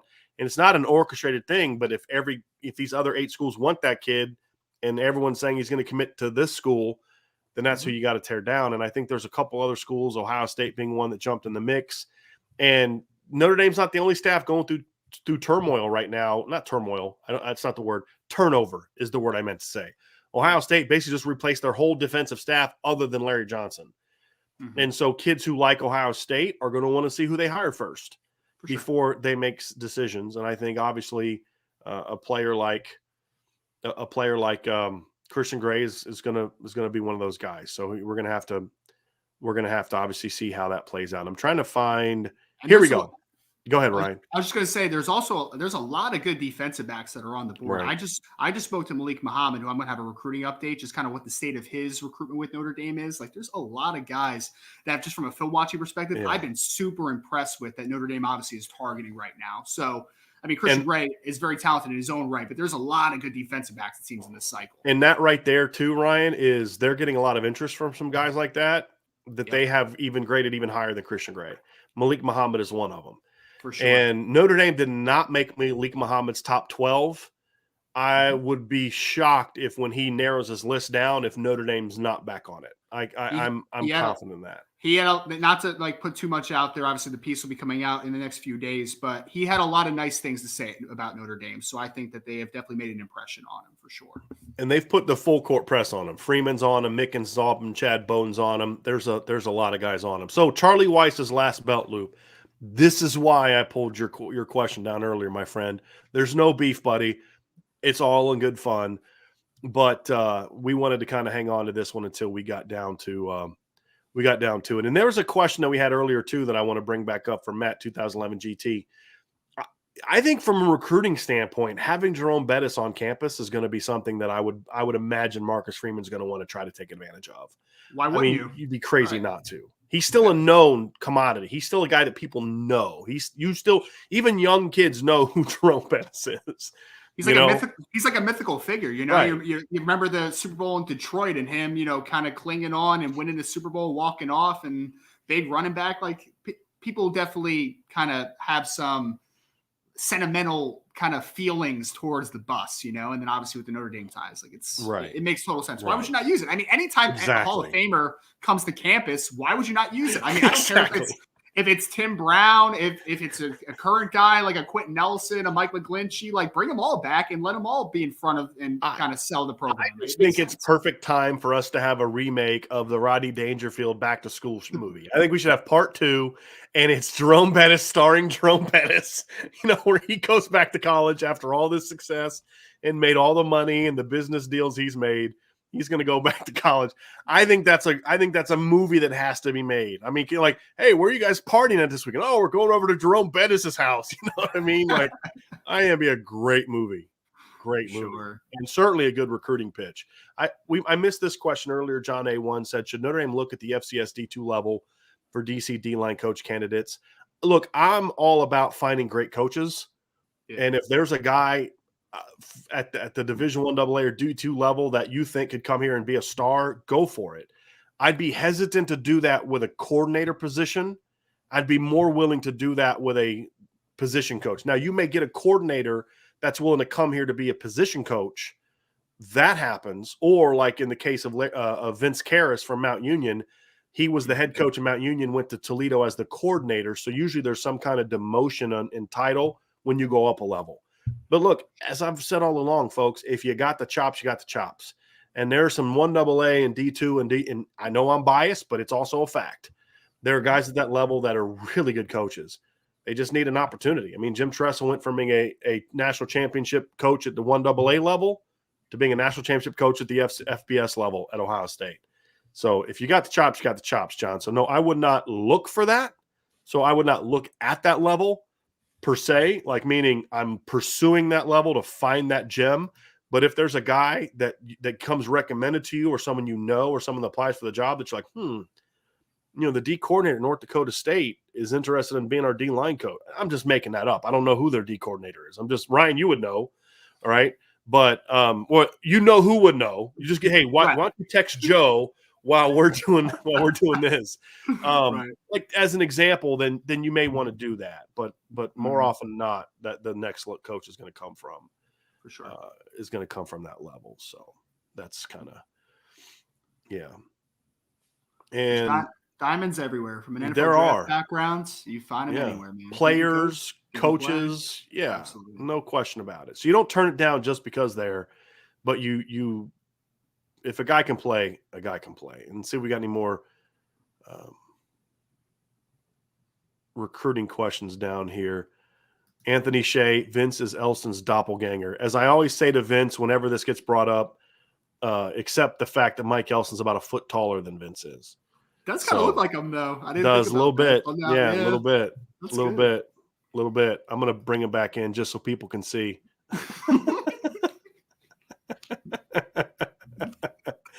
Yeah, he's Elson's twinsies. Tommy Guns says, we're going to battle, say when. I love that from say when from Tombstone. But I'll be your Huckleberry. Tommy, trust me, I know you'd have my back, my friend. And I know you'd be healed. So we're all good, right? If we're going to use Tombstone, references, right? Savage Cyan Fitness. What's the chance we go out and get Brew McCoy? Heard he's in the portal now. Okay. Does he have to sit out a year now? Because hasn't he already transferred twice? So you get the first transfers free, right? And right. He's already done that. And he's not graduated, to my knowledge. So right. I think he would have to sit out a year. Yeah. So like he went to Texas. Then I can't. He went to USC. He was at USC, went to Texas, then went back. But it was in like I don't know. It was in the time because it was a lot in the preseason, right? So like, did he technically have to transfer? Like, was he enrolled? I don't know. Yeah, all that is why I say no. I would not look at Brew McCoy. Talented player, but there's a reason he's transferred like 3 times already in 2 years. I'm not touching that one. I'm not. I mean, I don't know what's been going on in the kid's life that made him transfer all those times. It may have been every single time may have been legitimate. He went to a school based on this decision. Things changed. He was lied to, went somewhere else. They lied to him, went back. It could all be legitimate. It just, for me, look, Brew McCoy is a talented player. I have no issues with Brew McCoy as a player. I mean, he's a nice player. He is coming off of some injuries, so I think that's a concern for me beyond the transfer thing. But I'm just not. I'm not going there. And he really hasn't done anything at USC that would make me think that, this is a guy you got to go have. He has 21 career catches. I mean, he has not exactly proven that, boy, he's this great player. I would be a little nervous about that one I've heard some other things about him beyond that I'm not even going to address because I don't know how true they are. Just the sheer fact that he's transferred this many times is just a situation where I'm not touching that one. But I understand it. Look, and here's something that people got to understand too about the transfer portal. Ryan, you know this. Mm-hmm. Most of these kids, the transfer portal was created to be the beginning of your transfer process. Right. It is not for any big name kid that jumps in, the transfer portal more often than not is one of the final pieces to their decision. Not the beginning, because they've already been working on this. When Jahmyr Gibbs entered the transfer portal, he already knew where he was going. It had already been worked out. He was going to Bama. Right. And so most of these, if the kid jumps out at you like, oh, that guy, more often than not, he's already going to have an idea of where he's going. Even if it's not one school, it's 2 or 3. It's going to be harder to jump into the conversation in the mix with those kids when that's the case. Well, I'm not going to drop names, but there is actually a quarterback that's coming out this year in the 2022 NFL draft cycle who was contemplating doing the grad transfer thing, and he was all set. He knew exactly where he was going to go weeks in advance of if he went into the portal. He just eventually opted to not go into the portal, but just to kind of reemphasize your opinion there, that these guys are talking before they're cleared into the portal. Those decisions are made way in advance for the most part. For big name guys. Big names. Exactly. Right. There's a lot of kids that are behind that level that are going in without having an idea. And those are the kids getting left behind. Those are the kids not finding schools because they're just going in blind. Right. And I think those are situations where it's if Notre Dame's not already involved with those kids when they go into the portal, it's going to be harder. And the problem for Notre Dame is Notre Dame's not doing that because that's technically illegal. And Notre Dame's going to have a hard time kind of getting involved in that. Now, there are things you can do. Hey, if you know a coach of a kid, hey, boy, we'd love to have a corner. So if you know of anybody and they're looking for a school, let me know. Even though that high school coach is, sophomore corner at such and such as the kid that you're talking about, you can't say who. Right. You can't call the kid's mom. You can't have the kid's mom call you legally until they enter the portal. Unfortunately, the NCAA is not regulating that at all, unfortunately. All right, let's get to some more here about this one. Ryan, I'm going to let you address this one because this is so I'm sure that I want to see your answer to this. Drew St. Blaise, how do y'all feel about Hunter Johnson in the portal? Obviously, Hunter Johnson is a former quarterback at Clemson, former quarterback at Northwestern, was an in-state 5-star recruit. So, Ryan, Notre Dame needs another quarterback for depth. What do you think of Hunter Johnson? Man, so it's a little bit of a funny story, really. For NFL draft fans out there, Gil Brandt came out in the preseason, I think 2 cycles ago, and listed Hunter Johnson as his quarterback 1 in the summer before he had even started at Northwestern. And I mean, because obviously the kid was a highly recruited kid, right? He's bounced around a little bit, and I mean, he couldn't take the job at Northwestern, although there was obviously, like, especially this year, there was not a lot of talent around him. There was just, I mean, they had to bring in Peyton Ramsey from Indiana, right, last year to take the job because it's just he hasn't developed. It hasn't just come to fruition for him for whatever, for a multitude of reasons. So I'm okay with Hunter Johnson. He can find another place to play. Just kind of a little funny backstory on that type of situation. Unless Hunter Johnson has accepted his reality as I'm not that guy. Pure backup. And if he wants to come to Notre Dame, because you know what? At the very least, can I get a degree from Notre Dame? Because I believe he'd be a grad transfer. Yes. Yeah. And hey, look, I want to come get depth. I want to get a business degree. I'd actually like to maybe get into coaching. And, who knows? Like, if there's something like that where he understands this is a Tyler Buckner, Drew Pine battle, you're coming in to provide depth and leadership and things like that, then that's the only scenario in which I would be okay. So, Drew, to your question, if that's the situation about Hunter Johnson, then I'd be okay with that because I do think they need kind of an emergency quarterback. I don't think they want to thrust Steve Angeli into that mix for 2 reasons. Number one, I don't think Steve's going to be ready. Number two, if Steve's going to ever be the guy at Notre Dame, it's going to come in time, and you don't want to burn a year of eligibility because guys got injured for Steve Angeli. And so that's where I think a Hunter Johnson could bring value is if he's okay coming in, being a backup, being a leader. If your time is called, there's no pressure on you. Just go play ball and get us out of a game. Just execute the offense and get us out of a game. I think the hang up for me is that the fact that he entered the portal now says that maybe he hasn't accepted that is his role, right? Like I feel like he's probably trying to find an opportunity to compete for a starting job potentially. Could be. That's just my hang up. And if he has any illusions of being a starting quarterback, then no, it can't be that because he is a known commodity. You know who he is at this point in time, and they need to find a guy that's willing to be okay with it. And that's hard to do. Competitive kids don't want to accept the fact that they're just backup quarterbacks. For sure. That's where the Notre Dame aspect can be unique because Notre Dame can offer something from our graduate program standpoint that could maybe attract that kind of guy. Right. That would be the only thing. Here's an interesting one from Connor O'Doherty. He says, who is the best defensive recruit in the entire 2023 class, and does Notre Dame have a shot with him? Well, there isn't a singular best guy consensus-wise, in my opinion. I think depending on who you talk to. So, Lebius Overton, who's a defensive lineman from Georgia, is a guy that will be in that conversation. Notre Dame does not have a chance with him. David Hicks, the defensive lineman from Texas, is a guy that will be in that conversation. Notre Dame is recruiting him right now. They're A&M and some other schools are higher up on him, but Notre Dame is recruiting him. And another guy that a lot of people will consider the best of, and I know people in the business that believe this to be true.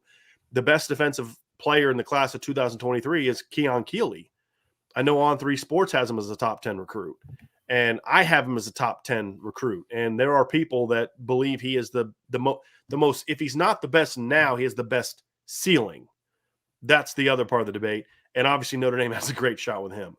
So if you look at the 247 Sports composite list, they have Lebius Overton, Cormani McClain, who's a corner from Florida. Right now, Notre Dame's not really in the conversation with him. David Hicks, defensive end from Allen, Texas. Notre Dame is recruiting him. He is receptive to that.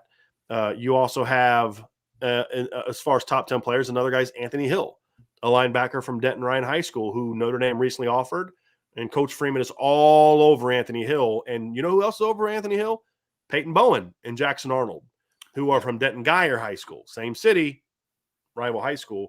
Peyton Bowen's obviously a top 50 recruit that's committed to Notre Dame. So, and then Caleb Downs is going to be in that conversation as well. And Notre Dame is in it with him. So there are some elite defensive players in the 2023 class that Notre Dame either A, has a commitment from already, or B, is a legitimate player for. And they just need, I mean, to me, if you can just get one of those guys to go with what you already have, you're doing really well. And Malik Muhammad is one of the best corners in the country, in my opinion. And Notre Dame is in that battle with him. Gavin Wright, go ahead, Ryan. Can I gush over Keon Keeley for a second? Go for it. Well, you haven't made your opinion known, so we really don't know what you think about him. So, yes, go for it. First player I watched as soon as I got the position. Like, I had seen, some of the highlights in passing, but, like, I went deep to find as many highlights, as many clips, everything I could find on Keon Keeley. And, again, coming from an NFL draft background a little bit, and I don't – because there is development that obviously is going to happen. He's got 3 to 4 years to play college football. That kid's a future NFLer, in my opinion, just from a physical profile. The length that he has, the physicality, still developing. I mean, he listen to like 230, Brian? He could easily hold 265, 270. He's a skinny 230. Yeah, he's a skinny 230. Like, he could when you're talking about body profiling, that kid could be 265, 270 by the time he graduates with ease, and he could hold it. And he's a true outside track guy, which takes you off guard, because usually those guys that have kind of that longer profile, you're thinking like, oh, he's probably a little bit of a counter guy, maybe convert speed to power. 3-4 end, power end, right. No, this kid is a true outside track speed guy that has a developing frame that is going to hold a lot more weight in the future. He's special football player, special. Yeah. And if Notre Dame can hang on to him, all things willing, they have a very special football player on their hands. Yeah. He is a legit 5-star kid. And look, we said he had that upside when he committed to Notre Dame. Then he went out as a junior and showed that he's ahead of, to me, he's a year ahead of where I thought he would be, honestly. Mm-hmm. Like, I thought we would see Keon Keeley do in high school what he did as a junior, but I didn't think it would come till his senior year because he was just so raw as a sophomore. He's just really raw. But the other thing, too, that I find unique, Ryan, is, and you know this sometimes can't be taught.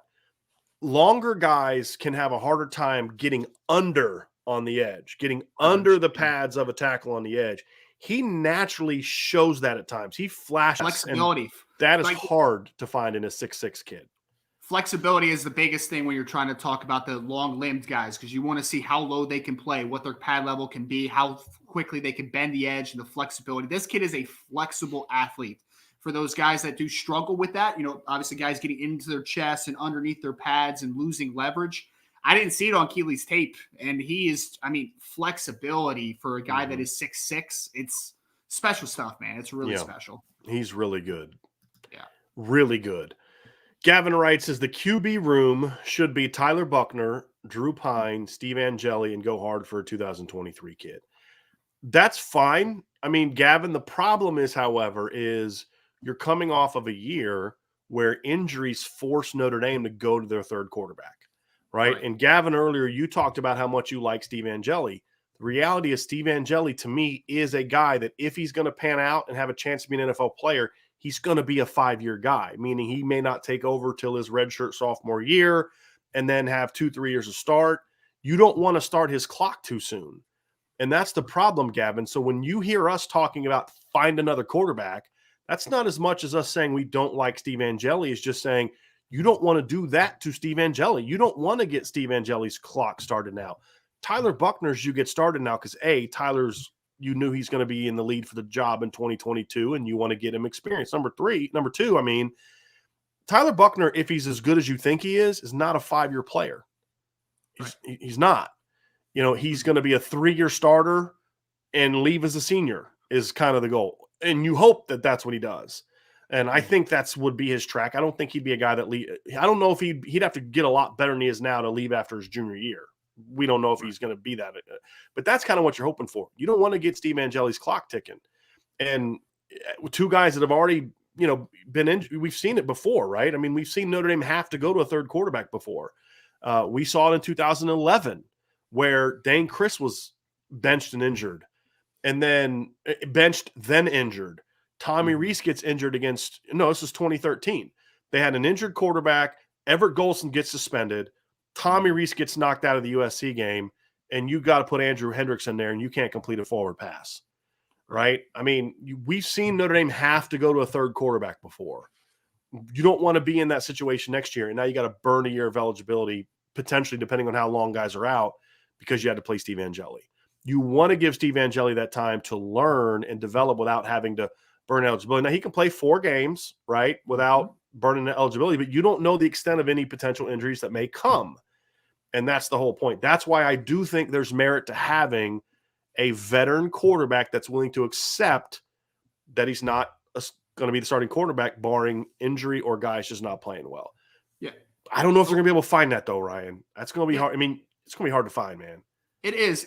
I mean, I would agree with Gavin, like in the ideal world, right? We just see Tyler Buckner and we're going to see a little bit of Drew Pine, right? Like we're going to see those 2 guys. We're not going to have to see a third string guy, but it's the saying, right? It's like expect the worst, hope for the best. I mean, we're preparing just in case. And at that point, like, I don't know if you don't want to burn the time with Angeli. And you want to have a guy that maybe is a little more experienced just in case an emergency situation happens. So I agree with you in that sense, but I definitely understand where Gavin's coming from in that sense. Right.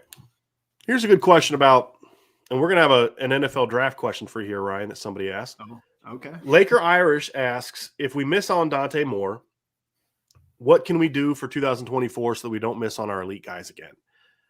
I would tell you, Laker, they're already doing it. I mean, they've already offered Julian Sand. They've already offered CJ Carr. They've offered.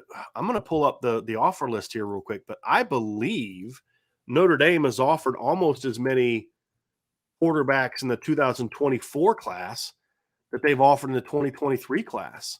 Because again, they've got on some guys early. Yep. Thoughts on this, Ryan? While I look up this offer list, because I believe I'm accurate on that.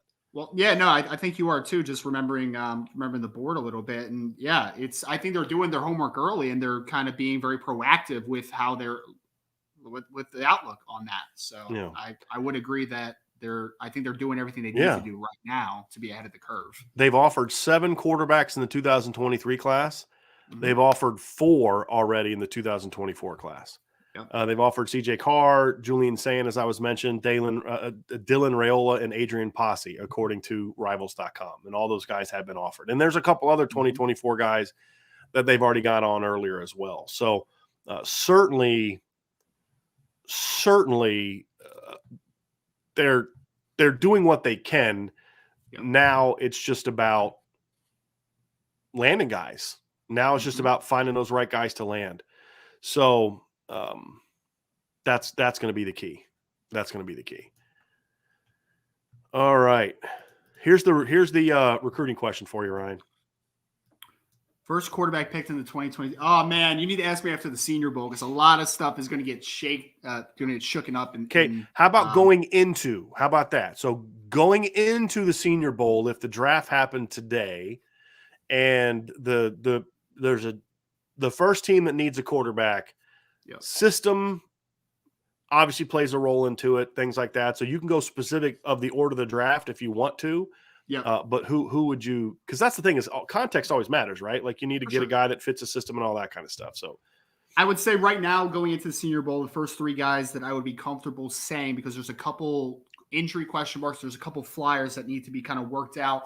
I would if I was a betting man right now, I would say Kenny Pickett from Pitt is the first quarterback off the board. I don't agree with it, but just everything I'm hearing, that's the guy. And I would say Matt Corral from Ole Miss would be in the mix to be those top 2 quarterbacks. And then Desmond Ridder might also be in that top 3 to 4 right now, which is just kind of speaks to what the quality of the quarterback class is up top this year. There's some depth with the quarterbacks, but like first round talent, not really there.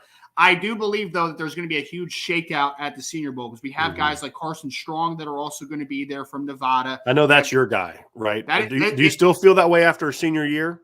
I do, because he had another big time year. He improved. His thing is that he has an injury question mark with his knee. That's kind of been a recurring issue with his knee, even going back to the high school days. So if it checks out, I think that he could challenge to be that first quarterback off the board, but that is a big question mark right now. So I'm not comfortable saying he will be the first quarterback off the board.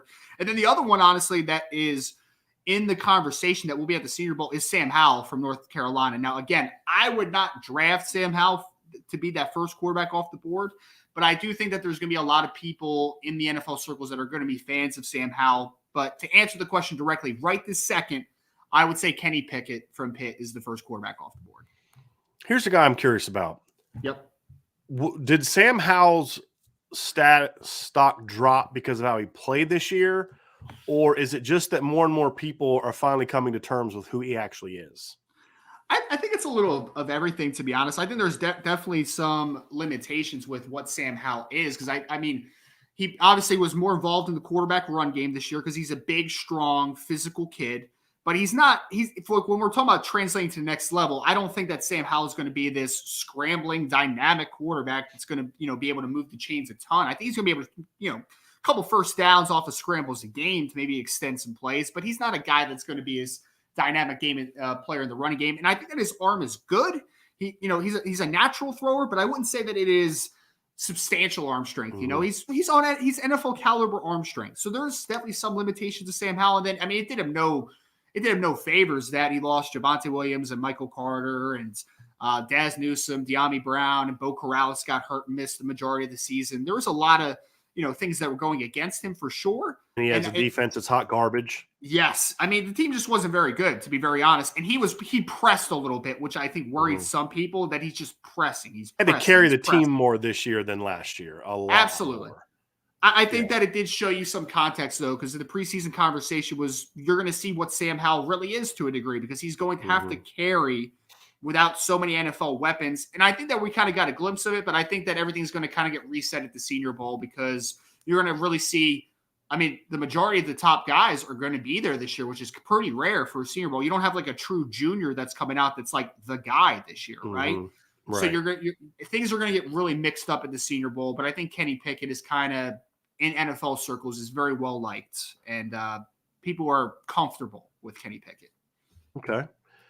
Good one. I like that. Andrew Shea with a super chat. Heard anything on Andrew Paul? We're visiting today.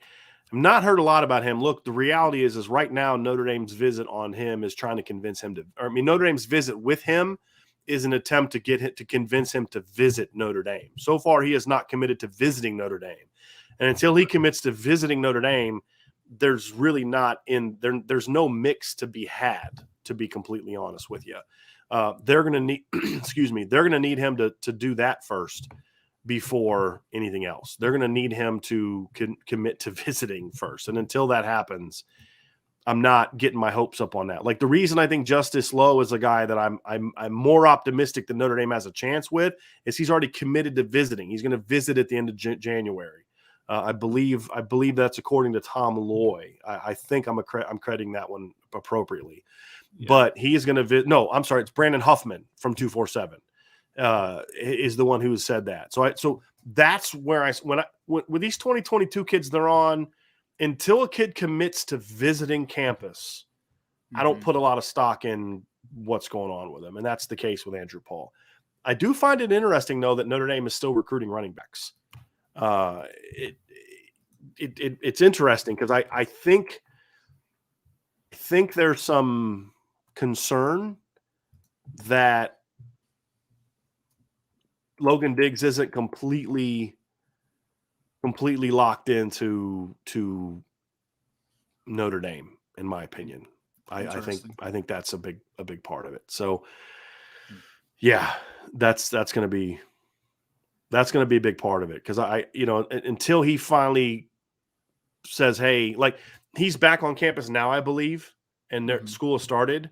But when a kid has expressed this much concern about staying, just because he's staying this semester doesn't mean he's going to stay after the next one, especially if somebody passes him up on the depth chart. I think the staff feels they've got to protect themselves and bring in another player is kind of where I think that comes from. All right, let's get down to, so we got a super sticker here from Zach Martin. Zach, thank you very, very, very much for that one. And he says, my super chat is this. Oops. Who are the top 5 Notre Dame recruits for the 2023 class? And let's go with that, Ryan, from take out the kids that are already committed, because we have to caveat that because some of the top 5 guys are already in the class. That would be Keon Keeley is one. I think Brendan Vernon is one. Peyton Bowen is one. Peyton Bowen was one of the 5 guys on defense that the staff said we want to get. He is a must get. And Drake Bowen. So I think 4 of their 5 guys that they kind of, were kind of top 5 type of recruits, caliber recruits. Right. Beyond that, 5 guys. Ryan, do you have any that you want to nominate and say? I mean, we can all say we know one, right? Dante Moore. I mean, that's for sure. That's there. Carnell Tate. That's a given. Mm-hmm. Okay. I think it's probably easiest to go offense and defense. For me, 5 on offense, it's Dante Moore, it's Carnell Tate, it's Jaylen Brown are 3 for sure that I think are that guy. After that, I think Rodney Gallagher's in the conversation. He's the receiver from Pennsylvania. I know Ryan loves that one because he's a northern kid, and those are the battles Ryan Notre Dame has to win. When there's because if y'all haven't seen Rodney Gallagher yet, watch him. He is electric. I mean, he is electric, and he's from Pennsylvania. He's also a D1. He's being recruited by D1 schools as a point guard, so he's got some shake and some wiggle. When there's kids like that in the North, Notre Dame has to get them. Have to get them, man. It's huge. I think he'd be another one. And then number 5 of the uncommitted kids. Notice a pattern. Offense, right? Yeah, talking about notice the pattern that we're going with here in regards to skill players. The reason I'm not saying any offensive linemen yet is because I think that board's going to get reshuffled a little bit when Harry Heastan finally arrives and gets going. So that's why I'm kind of avoiding that kind of conversation. But I don't know if I had Justice Haynes. That would be one. The running back from Georgia. That would be another one. I think that would be my 5. Anyone that you would say, no, I think this guy's got to be in there, Ryan? I think you covered everyone pretty well. I was looking at a couple offensive linemen because I really do like the Samson Akunlola, I believe is how you pronounce it, from Maryland. I think he has a lot of traits that are really exciting. Samson Okunlola? Yeah. He's from Mass, I think. Now he goes to prep school in Mass. I mean, yeah. My apologies. Yep. He is. I saw him this winter in April at the camp in Columbus. That is about as good of a looking kid as you're going to see just physically. No bad weight on him. Did you see him as like a freshman, sophomore? He had a lot of bad weight on. Yes. And then he comes out as a junior and like, that's not the same kid. Yeah. I don't know if I've ever seen a body reshaping like that in that direction. Normally it's kids kind of get good, but he went from kind of like when I saw him young, like kind of, a lot of upper body weight to that kid already looks like a college football player. I mean, that is an impressive looking kid. Yeah. Impressive looking kid. And the kind of kid you think is you'd have to put in that conversation, Ryan, of Massachusetts, Northern kid, athlete. I mean, that's a guy that's in a Notre Dame wheelhouse. You got to think they're going to have a shot on that one, in my opinion. And he is, I can say this definitively, he is definitely on their board. He is definitely a guy that they've offered. He's definitely a guy that's on there. We want to get that guy board. I can assure you of that. Did have a super chat here before we get the defensive one real quick I want to get to, and I'm sorry about this. Michael S. said, I sent in a super chat yesterday toward the end of the show, but was not read. I apologize for that, Michael. We did not see that. I had a couple people email me too. I want to address this real quick before I forget. Ryan, you're going to get used to this. I jump around a little bit. But we had some issue yesterday with StreamYard where there's about 3 or 4 people that emailed me, said, hey, we saw a super chat. If you guys notice, that rarely happens, and that's usually there's some StreamYard thing that happened where we were missing chats. If you remember, Vince said in the show, hey, Bryan, I've missed some super chats. They're all of a sudden buried now, because what will happen is you can see a green super chat, but it's behind 2 other chats on the thing, and we can see the green, but we can't click on it to pull it up and see what it is. And I would hope that that's what happened with yours and we didn't just miss it. But he says, is the fact that Freeman was D coordinator make it tough on getting a strong DC? We addressed that a little bit earlier, Michael, and I believe there's something to that. I mean, because you know that he's going to want to run the defense a certain way, right, that especially a veteran defensive coordinator is probably going to be a little less likely to do that. And I think that's got some merit to it. But I do want to apologize for not getting to your super chat yesterday. So that's an interesting point, though. I hadn't thought about that, and that's actually a really interesting kind of conversation because obviously, that's why Coach Freeman is where he is, right? His dynamic ability as a play caller on defense, as well as the personality that he is, and that's interesting to think about. And he's a younger guy too, so It's like. Yeah. So if you're a 61-year-old D coordinator, you're like, I want to do things my way, but that 35-year-old head coach is a defensive guy. The players are going to be looking to him.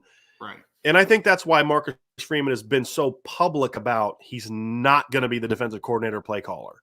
I think there's the reason he's been so public about that. And then anytime I've asked people at the program, do you think he's going to take over? They're adamant, no. Gotcha. Now, I think he may end up doing that, but I think the reason he's been adamant about it is because he wants to push back against that natural inkling towards hesitancy to coming and playing for a guy who's been a defensive coordinator. Right. Back to the question from before from Zach Martin, top 5 defensive players on the board defensively. Mm-hmm. Ryan, who are some of your nominations for that conversation? Excluding the guys that are committed currently. Right. Uncommitted players. You mentioned a couple of them when you first started before we separated. Caleb Downs, who is the brother of Josh Downs, obviously a star receiver at North Carolina. That kid is a impressive athlete. Can kind of do a little bit of everything on the back end. Very nice range. Malik Muhammad, who they're in on. Really, I wasn't expecting to be quite as physical as he is, man. Yes. But he is, because I was looking at his frame, because I'm like body typing first. I want to just take a look at the guy's frame and everything. And I was like, he looks like a smooth, athletic kid. Everything's good in his pedal, all that type of stuff. And then I saw him working press and then working in the run game a little bit. I'm like, oh, this guy gets after it a little bit. So I was really excited with a lot of what I saw there. David Hicks was a guy you mentioned earlier in the show, defensive end out of Texas. He's a guy that can continue to grow. Like, he's a guy that I think could work outside in a little bit as far as like his pass rush potential. He's got a really nice frame to him. I don't know how realistic it is, but the Nicholas Harbor kid was actually somebody that I talked to. So I was just down in the College Gridiron Showcase, which is an NFL draft event, and I talked to a couple guys, Bryan, that do a lot of analytical-based stuff, tracking football, where they talk about like, multi-sport athletes and track and their football and their track and field backgrounds. I have never seen an athlete like this in my life. He is 6'5", 225 pounds. They play him at wide receiver. Some people list him as a tight end. He plays on the defensive side of the ball, defensive end, linebacker, like whatever you want to. He's an athlete. I mean, to be very honest about it. Notre Dame's recruiting him as a rover. Right. Which is crazy because he's 6'5", 225. And for the track and field people out there, and I'm a big track and field guy, I coached it for a few years here. And I will say he ran a 10.31 laser 100-meter dash. I just want you to think about that for a second. That is a potential for the time that he ran it. This kid could be an Olympic sprinter down the line if he chose to. Now, he's not going to, because his frame is going to fill out. He might run in college, and I'm sure he is going to run in college on top of playing football. But his frame is going to fill out. This kid could hold legit 230, 240 in a blink of an eye. Like, it could happen in the very near future. And I think obviously he's much more athlete than football player right now. But like when you're talking about like betting on traits, like, geez, man, this kid is maybe the best athlete in high school football. Like that, I've never heard of anything like it before in my life. I didn't know who he was 2 weeks ago. I didn't either. I didn't either. For 3 weeks ago, I think. Never heard of the kid. Somebody asked about him in a chat, and I was because we hadn't really dove. I mean, I'm just sitting there trying to hire people. I wasn't even thinking about getting into recruits yet. Right. And somebody's like, "What do you think of Nicholas Harbor?" And I'm like, "Okay, I have no clue who he is." And then I saw all these from DC, and he's probably going to go to Bama because that's Bama's been killing it up in DC. But then you watch this film, and you're like, "Good God, this kid could play receiver. This kid could play tight end. This kid could play D end. He could play linebacker. He could play rover. I mean, he is a freak." And talking to people at Notre Dame, they're talking to him, and he's listening. And that's high academic kid. So, academic kid. Yep. Yeah. And so they're pushing, but he's on that list. Caleb Downs is on that list. Malik Muhammad is on that list. And I think Malik Muhammad is a very important recruit for Notre Dame. Unfortunately, Notre Dame's not in the mix for A.J. Harris. For whatever reason, his dad loves Notre Dame. He has been convinced by people that he just wants to go somewhere to play football, unfortunately. And until I think Notre Dame's kind of given up trying to change his mind, because that usually doesn't go well when you got to convince a kid that, you're not just a football player. They tried, and he wasn't real receptive to it. He wants to go to he likes Notre Dame, but as long as they continue to kind of ask him to take the other part seriously, I don't think it's going to work out. Malik Muhammad's a little different story. Malik's got very high GPA. He is interested in the holistic aspect of it, and they've been on him for a while. He has visited campus before, so that's obviously a plus. But he's that new age of Patrick Surtain, Derek Stingley type of corner. I'm not saying he's those guys yet, but he is a big corner, not big like 6'3", but like he is a 6 foot plus long-armed, physical corner that can run and press. Very physical. I mean, he is the modern corner. And that's why Notre Dame is all over Malik, and that's why he has to be in the top 5 conversation for me. With Nicholas Harbor, with Caleb Downs, with who was the other guy we mentioned? I can't even remember. But, yeah, he's in there with those guys. David Hicks? Yeah. He's top 5 talent. I don't know if he's in the top 5 guys Notre Dame needs to get because they've kind of already got their edge players for me. Well, I'm excited about Malik because Malik is scheduling to get back on campus here soon. So he's been on before, like you said, and he is planning sometime in the near future. So I agree. He's a big time guy to get for sure.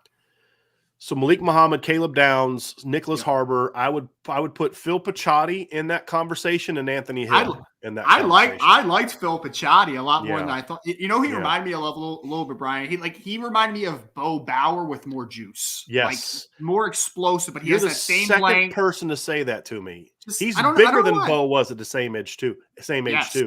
Yeah, Bo was skinny. I did not think I was going to like Phil Picciotti because I had stereotypes.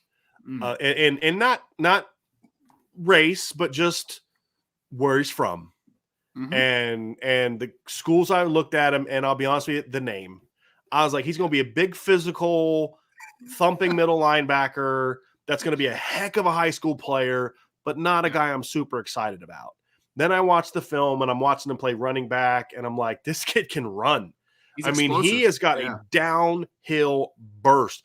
And the thing I love about him too is that's exactly it, Ryan. I want to find a guy. This is why I like Junior Tuihalamaka more than most. I like inside linebackers, and I think there's still a need for it in today's game. If you don't think you need a thumping middle linebacker in your defense, even today, you didn't watch the national title game. Okay? Because if you want to beat Georgia, you better have a Junior Tuihalamaka or a Phil Picciotti at your middle linebacker, okay? Or maybe even a Josh Burnham. But I love Picciotti because he's got speed and range, but he's a guy that takes 2 steps and explodes through you. That short area power, like short area quickness, we all know. Everybody talks about short area quickness. What's missed often is, do you have short area power? Can you take 1 step and strike a blocker? Can you take 2 steps and hammer a running back? That's a rare trait. And when I'm watching this kid, he hits people and they go flying back, and it's not like he's got a 10-yard running start. No. That's the thing that kind of I first noticed, which you expect from a Pennsylvania kid to a degree. Yeah. But then when you see him kind of, I was like, oh, okay, this kid can play. Out of his trigger, man, I was like, wow, this kid is explosive. Because I tend to be very critical of linebacker play because I was a linebacker. So, I'm very critical, from the scouting lens. Finally, a defensive guy, Vince. We finally have a defensive guy on the staff. I love it. So I tend to really nitpick linebacker play, but I was like, dude, out of his trigger step, he is so explosive getting downfield. And then in his highlights, he throws in some great kick coverage stuff too, where I'm like, the kid can run, man. Like he can really run. He's not athletic. He's not I don't think that he's like the most cat quick, flexible. He's not guy, Jalen Sneed like that. He's not that lateral. He's not a lateral guy, right? Like he's Mike. Getting downhill, he is explosive, very explosive. And he's got some nimbleness to him. I think his step and go is better than his change of direction, for sure. But I like that kid a lot, and Anthony Hill's in that conversation as well. I think that's my list of Samuel Mpemba's a guy that they're recruiting also as a rover. He's more athlete now than he is football player, even more so than Nicholas Harbor. He's a guy that they're going to see. I would expect. I don't know where Carnell Tate is right now. I don't know if he's in Illinois or if he's at IMG. I'm not sure because there's been some talk. I got to get with Sean Davis because Sean Davis has actually talked to Carnell Tate. I told y'all we're coming for this thing, okay? But Sean's already talked to Carnell. They're going to be doing an interview with him coming up here soon. That's going to be out on video, so I'm excited about that. But if Carnell's still at IMG, then they'll see him this week because I know that they're going to go to IMG. I think they've already been. Let me check. Give me a second here. Let me check my text messages here. But I know that Notre Dame has been by to see Jaylen Brown. I know that, IMG is on that list of schools as well. So American Heritage is a place they're going to get to as well. So Samuel Mpemba's a guy that they're recruiting. Just position-wise, there's still a lot of uncertainty, but right now they're recruiting him as a rover. But there's some really freaky athletic kids. This is the thing about the 2023 class that I've noticed already. There's a lot more freaks in this class than normal. Yeah. And one of them Notre Dame's already got. Keon Keeley's don't come along every year. There's not one in 2022. There's no Keon Keeley in the 2022 class. There's some great edge players. Don't give me – I mean, there's some great – I mean, Anthony Lucas is a guy I love. What I'm talking about Keon Keeley is that freaky, twitchy, 6'6", super long pterodactyl player that you just look at and say, I can't teach all the things he has. God gave him those. That's not me, you know? Yeah. And Nicholas Harbor is a freak. You know, Samuel Mpemba's got some freakiness to him. A.J. Harris is a freak. I think Caleb Downs is kind of a freaky, not normal type of safety that he hits like a linebacker and runs like a cover corner. I mean, I don't know how much film of him you've been able to watch, but explosiveness runs in the family if you watched his brother play at North Carolina. So I would even throw Peyton Bowen into that conversation. Yes. Like I think that kid's got some freakiness to him. He's a good mover, man. Nice mover. And he came to Notre Dame. Talking about, he's kind of those long-limbed guys can kind of be deceptive in their speed. And even though he's only like 6'1", he's kind of long-limbed for 6'1", which makes me think he's going to grow a little bit more because he is so long-legged. Those 6'1", long-legged guys tend to grow an inch or two as they get into 17, 18, 19, 20. Yeah. But Peyton came to Notre Dame's camp this summer, and they liked him, right? He had good sophomore film. He ran a 4.41, and I'm told that the coaches were like, no, do it again. And so they got there, and so he ran a 4.38 second time. And they're like, okay, either our clocks are really messed up right now and just happened now, or this kid can freaking fly. And so then he immediately shot up to that list. And so he is another one. But there's just a lot of those weird, like, okay, you don't see that a whole lot. And the 2023 class is loaded with guys like that, especially on defense. And so that's what I like about this class already. I mean, you've already got some of those freaky guys. And then you've got a guy like Brendan Vernon, who to me, I mean, he is so similar to me. And I don't love doing comps, but in this one, I can't help it. I'd be, sometimes you can force comps. Ryan, I know you hate comps too because people force them. Well, I love good comps. This is one that I can't. I'd be forcing it not to do it. But when I see Brendan Vernon, I see Khalid Kareem. I mean, that's who I see. He's got a little bit of a weird herky-jerky style, but I see a guy with incredibly long arms. I don't know if they're as long as Khalid. Nobody. I mean, I think the only guy that's had longer – there's only been like 2 D linemen in the last 3 drafts with longer arms than Khalid. One of them was Adi Ogundishi, right? So, but he's got super long arms. He's 6'5". He's 250. He's a power player. I mean, I just watch him, and I'm like, man, that's exactly how Khalid was in high school. Yeah. And then, of course, Drake Bowen, who's a little bit of got some freakiness athletically to him. He's a phenomenal baseball player. He's got great feet, can run. Yeah. So they're already off to a great start, in my opinion, when it comes to that. And that's what's exciting about this 2023 class, Ryan, is we just mentioned some guys that are program changers. Like we mentioned 4 or 5 program changers. Notre Dame's already got one of them. And there's a couple other that you mentioned are really looking hard at Notre Dame right now. Will they get them? I don't know. We're a long way away from Nicholas Harbor's decision. But the fact that they're in the game with him, with Caleb Downs, with Malik Muhammad, with guys like that, Samuel Mpemba, Phil Picciotti, Anthony Hill, you don't need to get all of them. You just need a few of them. Yeah. And it's exciting. They're recruiting long, athletic kids, man. Like it is. Yeah. I know you've talked about that before. Like linebacker needs to get a little longer. We need to get longer in certain spots. They are certainly taking the swing at these long athletic kids who I love it. Like, especially like with a guy like Harbor, if they can end up getting a guy like him, because it's like, I know you said recruiting him as a rover, but like I could see a world where he eventually is a weak side defensive end, like a rush end. Like I just think I'm a big believer in recruiting great athletes and let coaching do their job. And I feel like they are recruiting those types of kids right now. Because if you can put him and Keon Keeley on the field together, there's nobody else in college football that can put those two kids like that. And then you've got Josh Burnham behind him and Jalen Sneed behind him and, Peyton Bowen behind him and Benjamin Morrison behind him. And I mean, That's a Nolan Ziegler and Junior. I mean, you start to think about the future of the defensive recruiting, and you start getting excited. And a lot of that's because Marcus Freeman and his arrival and him getting that. So Blaine Tiller says, when it comes to offering multiple guys, same position, same year, is it common to tell them the first yes gets the spot, especially with the transfer portal rules now? You want to take a swing at that one, Ryan?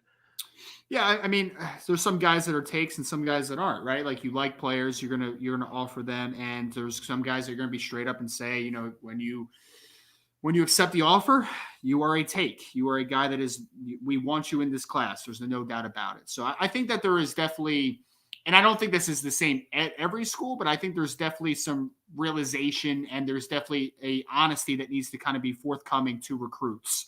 Because some kids, you know, you like them, you offer them, but in reality, they're kind of a plan B or plan C type of player. They are insurance, and they might not be a guy where if they commit today, they are an absolute take into the class.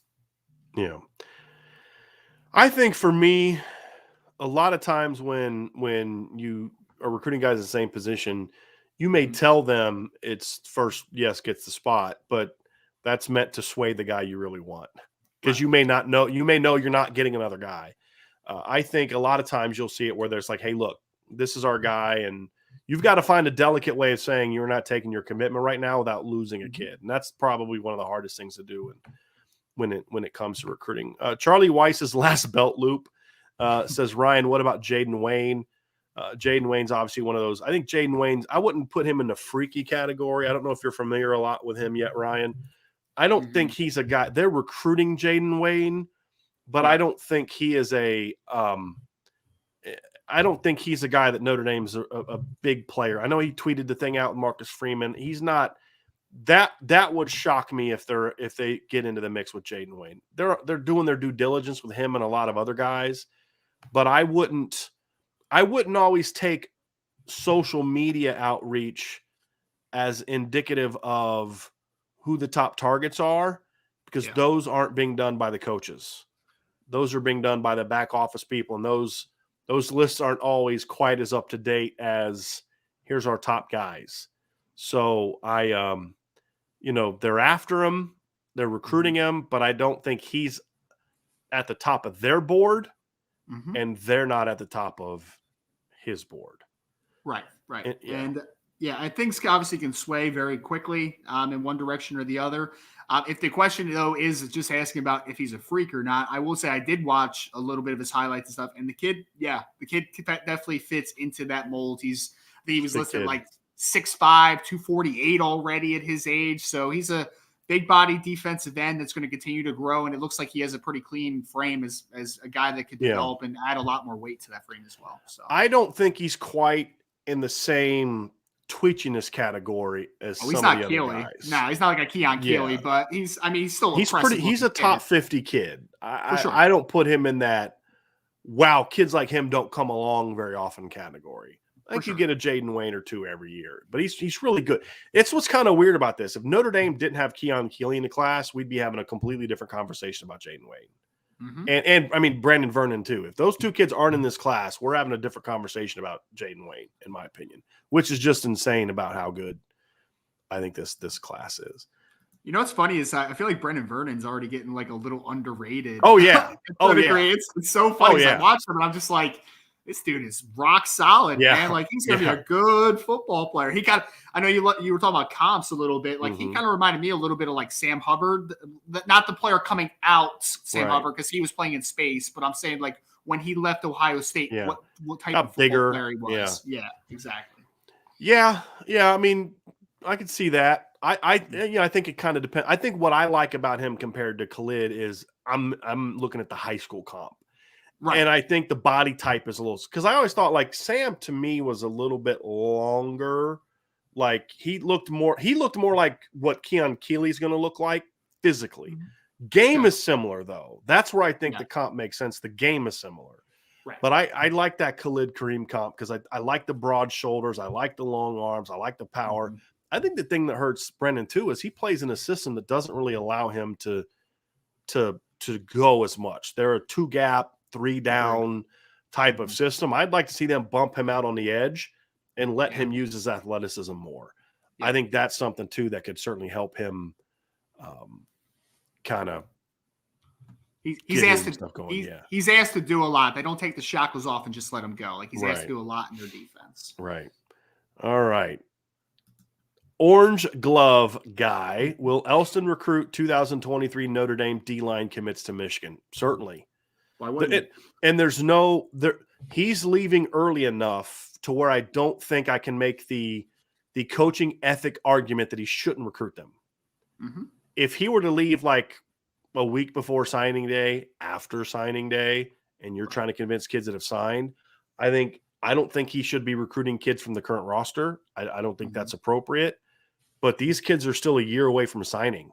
Yes, they're fair game. Yes, if you think they'll be interested in your school and they fit your defense and all that, yeah, you'd be foolish not to recruit them. So look, once that contract is signed, his loyalties to Notre Dame have shifted.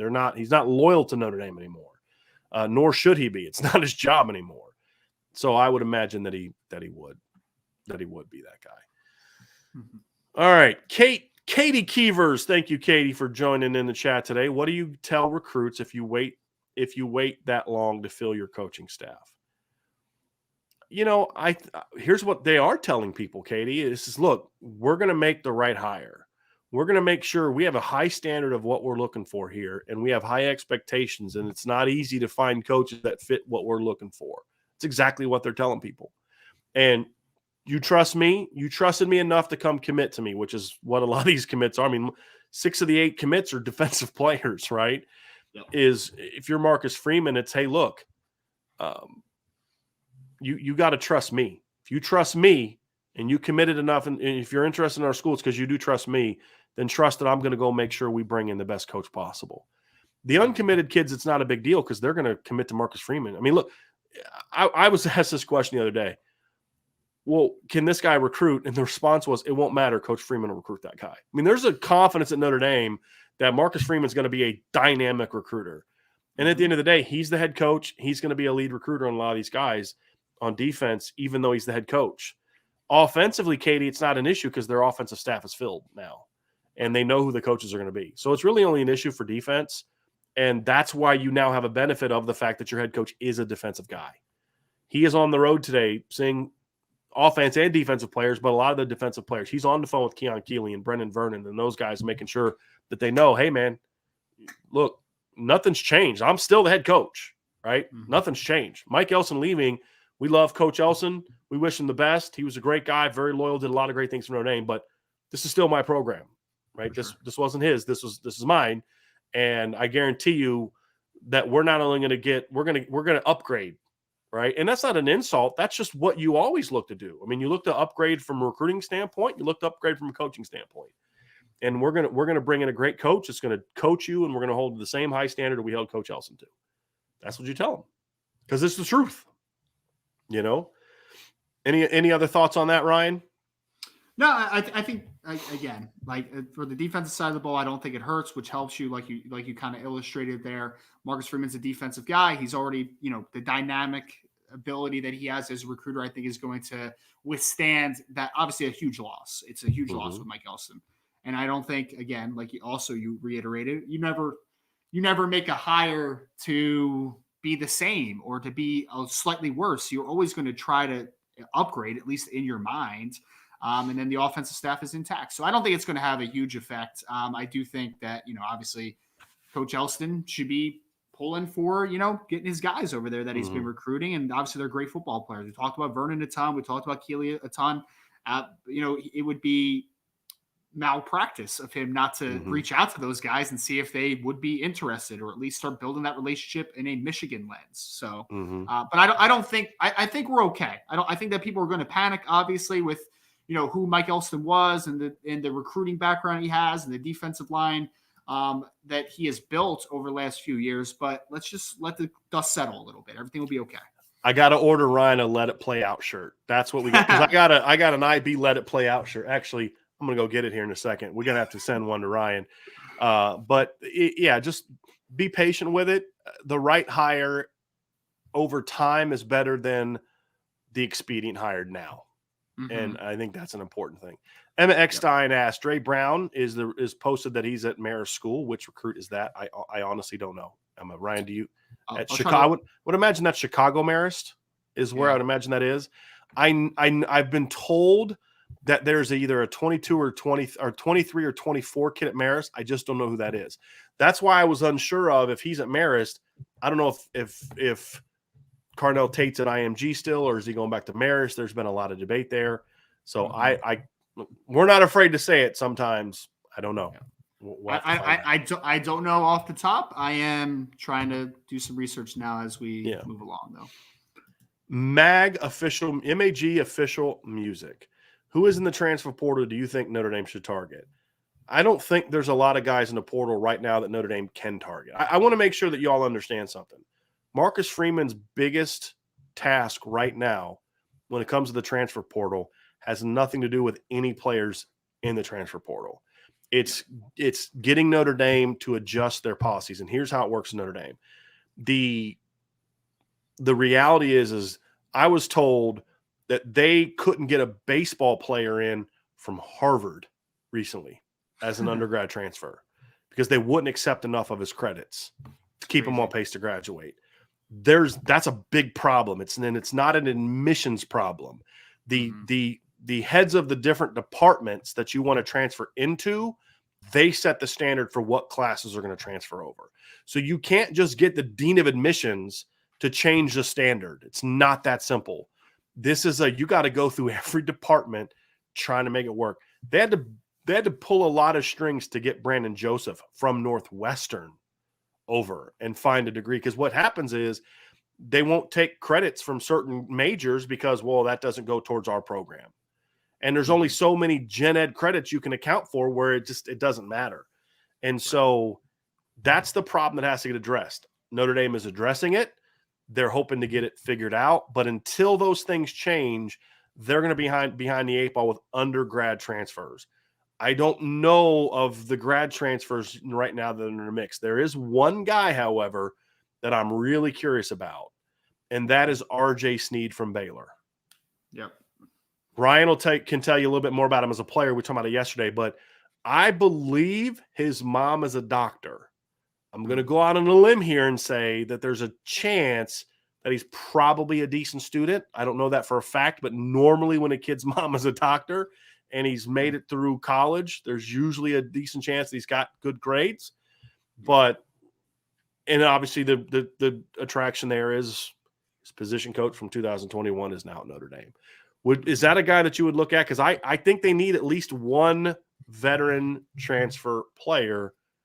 That's a guy that I know that they're at least looking at him. I don't know how serious it is or if they would bring him or vice versa, but I do know that there's been conversations at Notre Dame about, is this a guy that we want to go target? What are your thoughts, Ryan? Yeah. I have witnesses here. I actually texted Bryan after the Chancey Stuckey hire was made, and I just said R.J. Sneed is obviously a guy that I think will at least be in the conversation. The surprising thing about RJ is he's not the biggest guy in the world, but he actually does. And I know you talked about this a little bit with Vince. He does really well in contested catch situations, which is a little odd. Like down the field, he does some nice work. I think he's got a little bit of flexibility to him. I think he's a good football player. I mean, he had right around 600 yards last year, so he was pretty productive with Baylor. So I think in an offense that doesn't throw a lot. No, they don't throw a lot. I mean, Tyquan Thornton was their leading receiver, and he was a little south of 1,000 yards. And then I think Sneed was second with around 600. He was so they don't throw the ball 46 for 573. So you're correct. He was about 600 yards this year. Yeah. So he was a little less, and obviously they had some quarterback injuries, and Abram Smith was obviously a great running back for them with Ebner as the backup. So they were a running football team. I think he would bring a lot to the table. Obviously, the veteran leadership aspect of everything, the familiarity with Coach Stuckey. And I think that is undersold a little bit. Getting a guy that Stuckey's worked with, I know it was only for a year, but he kind of knows the routine a little bit. You know, he knows what the drills are going to look like, what's the tempo of how we're going to coach, that type of thing. So I think it makes a lot of sense. I also am not 100% sure what his standing is in school when we're talking about that front. But I think it would definitely be a help as a football player for a year. And it makes sense, obviously, with the familiarity with Coach Stuckey. Got a super chat here from Irish Montana. Thank you Thank you for the super chat, Irish Montana. Thank you for great content and getting me through the Elston breakup. Money for counseling services. Thank you very, very, very much for that. We certainly appreciate it. We're glad we could be of service. We are not licensed counselors, just in case anyone knows, but you know what? We can always at least get you through some football drama. We'll always do our best. Timeout, Tom. How would it affect Dante Moore recruitment if Notre Dame signed Aller this year instead of Angeli? I don't think it would. Look, great players are not afraid of competition. And if you look at the schools that Dante Moore is looking at, most of them signed a really good player in the last year or two. Mm-hmm. I think what it would affect Notre Dame more than it would affect Dante Moore, because it would mean there's less pressure to get that guy. If I could pick between the two, I'd still take Dante Moore for two reasons. One, I think Dante's a better player. Drew Aller has better physical tools. He's bigger, he's stronger, he's got a cannon for an arm, but he's always been a guy that's going to need a lot of work when it comes to accuracy, ball placement, mechanics, all that kind of. He's still a very raw work in progress. Dante is about as advanced as I've ever seen a junior quarterback, mentally and mechanically. He is way ahead of the game. And the reason I'm not nervous about that, like I normally am, is because if you look at Dante physically, he looks like a 14-year-old. Mm-hmm. He's got no definition. He's just got like a really kind of just a little bit of little kid pudginess to him, that when Dante gets in a weight room, that's when his game is going to explode physically. But mentally, the kid is really sharp. Sure. Mechanically, he's really sharp. And that's what I love about Dante Moore. So and here's the other second part. He's 2 years behind Tyler Buckner, not right after Tyler Buckner. And that matters to me. I like spacing big-time quarterbacks out a little bit. I don't like back-to-back as much, because most schools can't do what Bama did and keep Jalen Hurts and Tua and Mac Jones on a roster together. Mainly because Mac Jones wasn't a big-time guy. If Mac Jones was ranked as high out of high school as he was coming out of college, I don't know if he stays at Bama as long as he did. Yep. So I think that's part of it too. But I think it's a great point. It's a great point, because if you're going back to back with big time quarterback recruits, I think the undersold thing is, like you're saying, can you maintain them? Can you keep them? Mm-hmm. Having a guy like Angeli, good player, but he does seem like a guy that would probably stick around even if he's not thrust into a starting role immediately, right? So I think there is some turnover conversation with that type of thing, because I mean I'm a fan of Aller. I really am. I'm not gonna sit here and say I'm not. The kid has special tools, potentially at the college level at least. But if you're telling me we get Tyler Buckner and we get Dante Moore and we have a guy that's going to be able to stick around in a backup role for years to come, I'm good with that. I don't know if you could plan it better than that. Because the thing about a guy like Angeli is, I think Steve knows he needs time. He knows he's still a developing quarterback. COVID year, I think, hurt him a little bit too, because it was his junior year.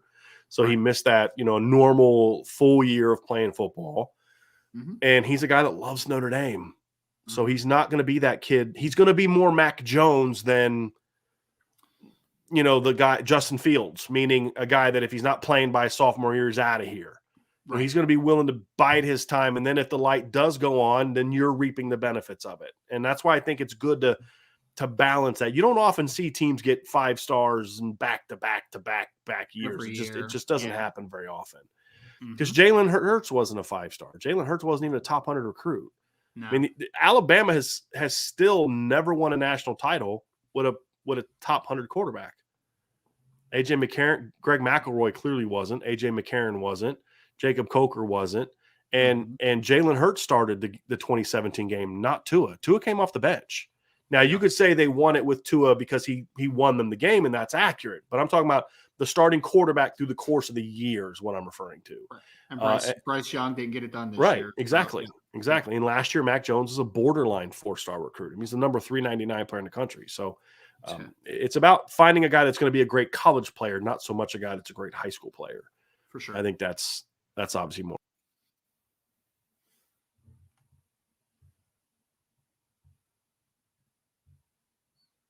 Hate it when that happens. Oh. Yeah. That was a surprise. I wasn't looking up at the computer, and I looked up, and then it was just my face. It was good times. Like, what is going on here? This is an initiation for Ryan. We're just going to leave him all by himself and see what he does. I can't even control the comments, though, so I wouldn't be able to hit a comment or anything. Yeah. Well, luckily Vince started a lot of these because otherwise I would have lost them. All right. So Vince went through and just started a bunch of questions. So we're going to roll through those here. James says, will Notre Dame throw cash at recruiters? Yeah, they are already throwing cash at recruiters. I mean, money has not in any of the conversations I've had with people about who they decided not to go with or who they went with, money has not been an issue. Mm-hmm. So yes, that is a question. Gavin Wright says, is Bettis Jr. already coming? Isn't Bettis Jr. already coming? Can we manifest Brendan Rice transferring, please? That would be big on several key levels. So I believe Jerome Bettis' son is a 2024 player. I don't believe he's been offered or committed yet. So I don't, and I've never seen him play. Have you seen Jerome's kid play yet? I haven't. I didn't even know he had a kid that played football until this, like a month or so ago. Mm-hmm. So I honestly couldn't tell you what the deal is with there. Brendan Rice, I mean, I understand people's infatuation with him because believe he's Jerry Rice's kid, correct? He is. Yep. And he's talented. Very talented. Yep. But again, I just don't know if undergrad's going to be the path Notre Dame's going to go with a lot of these kids. And he played 2 years at Colorado. I'd love it if Notre Dame, I mean, I remember because Michigan thought they were going to get him coming out of high school. I mean, Michigan really thought they were going to get him. Ended up going to Colorado. Had a nice year this year, back up, in an offense that's not really good throwing the football, to be honest with you. I think his numbers were a little bit tamped down by quarterback play. I'm going to be honest with you. They only threw for 131 yards a game. That's not a lot in any era, especially today's era. And he was their number 2 receiver with 21 catches for 299 yards and 3 led him in receiving touchdowns. He had 3 of the 10 on the year. They only threw 10 touchdowns. I mean, and they're not even a triple option team. I'm about to say, it sounds like a triple option team. Yeah, they're not. And he was their number one. Yeah. I was just going to say he is a lot better than those numbers would indicate, though. Yes. From a Yes, talent he is. Perspective. And that's the thing is you can't throw yourself the football. Exactly. And that's kind of the thing about RJ Sneed. Not that RJ Sneed's a great player. He's not a great player, but he played in an offense that is a run-dominant offense. I think they ranked like 94th in passing yards at Baylor. That's going to impact your numbers. If they threw it as much as Notre Dame threw it, he'd have better numbers. He'd probably be a 50-plus catch, 700-yard guy, which is good. It's a good complimentary player. But, yes, Brendan Rice has better talent than that. He's bigger than his dad, that's for sure. He's like about, 6'3", right? 6'2 and a half, 6'3"? 6'3", like 210, 215. Yeah, he's a good-sized kid. I just don't know if we're all getting excited about all these undergrad kids, but for right now, it's just going to be really hard for Notre Dame to do it. I'll say this. It is easier, however, the younger a player is. The younger a guy is, as long as he had good grades, it doesn't matter that his stuff doesn't transfer because he's still in the gen ed process in a lot of instances. And that's where you can get things. We'll just put that towards gen ed. We'll put that towards your gen ed requirements. You put that towards your gen ed requirements. Because every college has that. You have to take certain non-degree specific classes to graduate. And that's how a lot of schools will do it is, we'll just take this class. We won't accept this towards your degree, but we'll accept it towards your number of gen ed classes because we're not accepting some of your gen ed classes because we don't teach underwater basket weaving here at Notre Dame. So, but we'll take your philosophy class and put that towards a gen ed or something like that. So that sounds tough. Underwater basket weaving. Sounds a little tough. You got to get the scuba gear and all that kind of stuff. But, I do think a younger kid you may have a better shot at than an older kid. And Brendan Rice is still a second-year player, I believe, at Colorado. Correct? Wasn't he part of it? Wasn't he a 2020 kid? I'm going to look that up, but I believe he was a 2020 kid. Yeah. Yeah. Last year when he was a freshman, he had this one game where he had like he had like a 70-yard touchdown catch and like a 70-yard punt return for a touchdown. Okay. There you go. Who was that kid? Because I didn't even know he was. I didn't know Jerry Rice. That was against Utah. Playing. Yeah, it was against Utah. He had a 61-yard touchdown reception against Utah. Utah had pretty good defense. Yeah, and then he had a punt return for a touchdown in the same game, another long one. And I was like, who the heck is that kid? And then it's like Rice, and then you figure out he's Jerry Rice. I'm like, I never even knew Jerry Rice had another son. I remember Jerry Rice Jr. that played at UCLA that wasn't any good, but I didn't know Brendan Rice was the thing. So Yeah. 81-yard punt return for touchdown against Utah and a 61, and they only scored 21 points, so he was their offense. So yeah, Colorado is it hasn't been good. It hasn't been a good thing for Colorado this year. They had a nice 4-2 year during the COVID year, but this year they were pretty dreadful. Pretty dreadful. Went 4-8 this year, and one of their wins was over Northern Colorado. They beat Arizona, and they beat Oregon State and Washington. So at least went 2-2 down the stretch. So yeah, we'll see. We'll keep y'all posted on that. But I'm just trying to tamp down expectations for people that think they're gonna immediately jump into the transfer portal market with undergrads. They're not. They got Brandon Joseph, but that's if you see a portal kid from Duke or Northwestern, Stanford, we can talk, which is why when both of Stanford's running backs went in the portal, that's the first thing I got. Is like, hey, what would you look at Austin Jones? Would you look at Nathaniel Pete? I'm like, those are nice players coming in high school, but guy was like, well, hey, Austin Jones was a number 2 leading rusher at Stanford. And I'm like, they averaged 86 rushing yards a game as a team. I don't care if they're leading rushers looking at Notre Dame.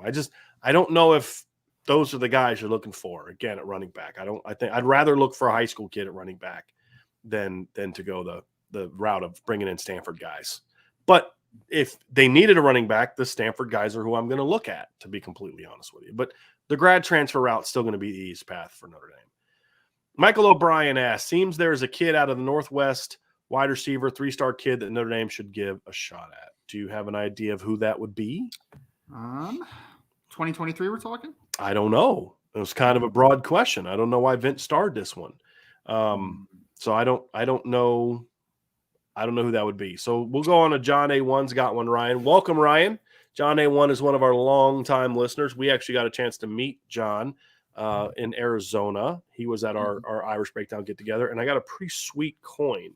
John is a military guy, and so we thank you, John, for you and your wife's service. He does have a question, however. Welcome, Ryan. Which 2023 recruit ranks at the top of your board? Let's go committed. I think we already know the answer, correct? Yeah. Yep. Give me your number 1 offensive and number 1 defensive guy so far, with the caveat that Ryan still has a lot of film to work through. But of the guys you've seen so far, give me your number 1 offensive uncommitted player. And let's just go talent, not need, just best player, offense, and then defense. To offense would be Dante Moore. We've talked about it a bunch. Quarterback out of Michigan. He's a very talented quarterback. Like Brian said, he's kind of got that there's a smoothness to him. There's a comfortability to him. He just seems very comfortable in his own skin. Like, I don't know if he's quite the athlete of Deshaun Watson, but like he gave me Watson vibes, just kind of seeing him orchestrate things a little bit. And then we talked about him a little bit. I'm a big Caleb Downs fan on defense. I really, really like Caleb Downs. Obviously, he has the athletic background. His brother was a phenomenal athlete for North Carolina as a wide receiver. His brother, like Brian illustrated earlier, and it was a great illustration, this kid can cover some ground, which you would sort of expect, right, with the athletic background that he has, the family that he comes from. But then this kid hits like a ton of bricks, man. Working inside out, running the alley, comes with some bad intentions. So especially with Brandon Joseph now coming, hopefully for a year, maybe 2. We'll see what happens. The next line of safeties, I'm excited if they could really make a move on Caleb Downs to get him committed, because I think that he's a very talented and potentially special difference maker on the next level. It's hard for me to disagree with either one of those. I think we could, number 1, just pure talent. I think I'd kind of have a conversation about Nicholas Harbor as a guy like that. But man, sure, Caleb Downs is such a natural football player, and that's the thing I think that gives him the edge now. If we're just talking raw talent, we could have a debate. But if just best football player, it's hard for me to go against Caleb Downs. He's a special talent. If I were to go with a non-quarterback, I love Carnell Tate, but the guy that is at the number 1 on my board, if just non-quarterback, it's Jaylen Brown from Miami. That kid is special. Electric. He is special. Yeah. And I know that they're very aware of Notre Dame's history, but he's kind of got some Rocket vibes for me. I mean, he's kind of got that body type, that explode. I don't know if he's as fast. I mean, who is as fast as Rocket, right? Like, right. Rocket made Will Fuller look slow. I mean, come on. It's just, but as far as how he plays the game, he's there. And that Brandon, I think people think that he's talking about Justice Lowe. Oh, Justice Lowe. Yeah. Yeah. Yes, he is amongst the rest of the 2022 kids, Yeah. right? That they are making a little he's push committed to Utah, but he's going to take Yes. visits. He's from Oregon, I think, Yes. is where he's from, not Washington. But Yes. So full transparency, I've been trying to get in touch with him, have not been successful yet to see just kind of what the flow is from his side of everything, but there is definitely interest there, it does seem, at the moment. Yes. And Brandon Huffman is reported he's going to visit. Notre Dame likes him a lot. And part of the reason that they've been slow to move on some other kids is because they feel they have a shot there with him. That's Notre Dame side of things. We haven't had a chance to speak with Justice yet. But I'll tell you what, that kid can play. I don't view him as – I'll tell you this. If they get him, that's an upgrade over Maureen Walker, in my opinion. Oh, for Clear sure. upgrade over Maureen Walker. He reminds me a lot of Will Fuller coming out of high school. Not the Will Fuller at Notre Dame, because this kid's not a 4.32, but Will Fuller wasn't Will Fuller coming out of high school. No. I've said this before. I was at the opening a few years ago, and they kind of talk. They'll like over the loudspeaker during events. They'll like give like 40 times of former stars there, and Will Fuller. They had him. It was like a 4.5 something. He ran at the opening. He was not a 4.3 in high school, but he was a really good football player. Yeah. Good hips, feet, great body control. He caught the ball better in high school than he did in college at times. You know what I mean? Funny. That's funny. And but he always had great body control and those type of things. And this kid reminds me a lot of that. He's sort of kind of a mix of TJ Jones and Will Fuller to me. I think he's got a little bit more speed than TJ had coming out of high school. He's got a little bit more shake than Will had coming out of high school. His body reminds me a lot of Will. His body control reminds me a lot of Will. He's a good football player. And again, we're talking about the high school version of Will Fuller, not the college version of Will Fuller, because that's a different guy. So if they can get a shot, if they can get him, that'd be a big pickup. That'd be an upgrade over the number 3 guy. Now, he'd be the number 2 receiver in the class, and I don't think he's an upgrade over CJ Williams. But he's a good football player that can play. And the thing about Justice Lowe, Ryan, is you can't add players this late just to fill depth needs, because then you're using up a scholarship on a guy that's going to be here possibly for 4 years that you don't think can play. You got to make sure you bring in a guy that can play. For sure. And so, to me, the thing I like about Justice Lowe, he can play. That kid can help you at some point in his career. So I do like the fact they're not panicking and just throwing scholarships out to receivers in hopes of finding somebody. I do like the fact that they're being patient and trying to find the right fit in this conversation as well. So I did want to address that. We've got a super chat here from Alejandro that says, any way we can contribute to Irish Breakdown from afar in GA in Georgia, and would love to watch some future Irish prospects and contribute to Indy Nation. You guys are awesome. Alejandro, shoot me an email. I'm looking. There's always things that we can always work with people on. So shoot me an email, and we'll get there. Ryan, I want to go through here and just find one more question, and then you got to bail. I got a couple more things that I'll get to as you leave, but I want to get to this. I want to get to this question here because this says Fighting Irish 7. Welcome, Ryan. And Bryan, have either of you begun scouting Tyseer, Denmark out of Roman Catholic? Same high school as Will Fuller, and I'm an alum as well, so particularly interested in this recruitment. So that means he's very close to you, Ryan, because you're a Northern Jersey Philly guy. Well, I was going to say, I saw Will play at Roman Catholic because I am about 35 minutes over the bridge from Roman Catholic. So I've been to Roman Catholic a few times, obviously being near a Philly guy. Unfortunately, I have not seen Denmark yet. He's a 2024 receiver. Yeah. Yes. I've not seen him yet, to be full transparent about it. I've heard the name because he's obviously around the same region that I am. So I'm well versed in his. And then that's right. That's Ryan's computer telling him it's time for him to go, because he froze up on us. He is a 2024 receiver that has been offered by Notre Dame, and he's really good. I have not spent a lot of time on him yet personally, but he's a good player. I think right now Notre Dame hasn't really made a big push on their 2024 guys just yet because they're still trying to shake out the board. So I think that is obviously something that's going to go down the road. So we're going to get to a few more questions here before we get out of here. It's been a long show. It's been a fun show. Appreciate everybody being a part of it. And Jay Wiki Jr. All right, let's get down to business. We're getting Dante Moore and Cardinal Tate right.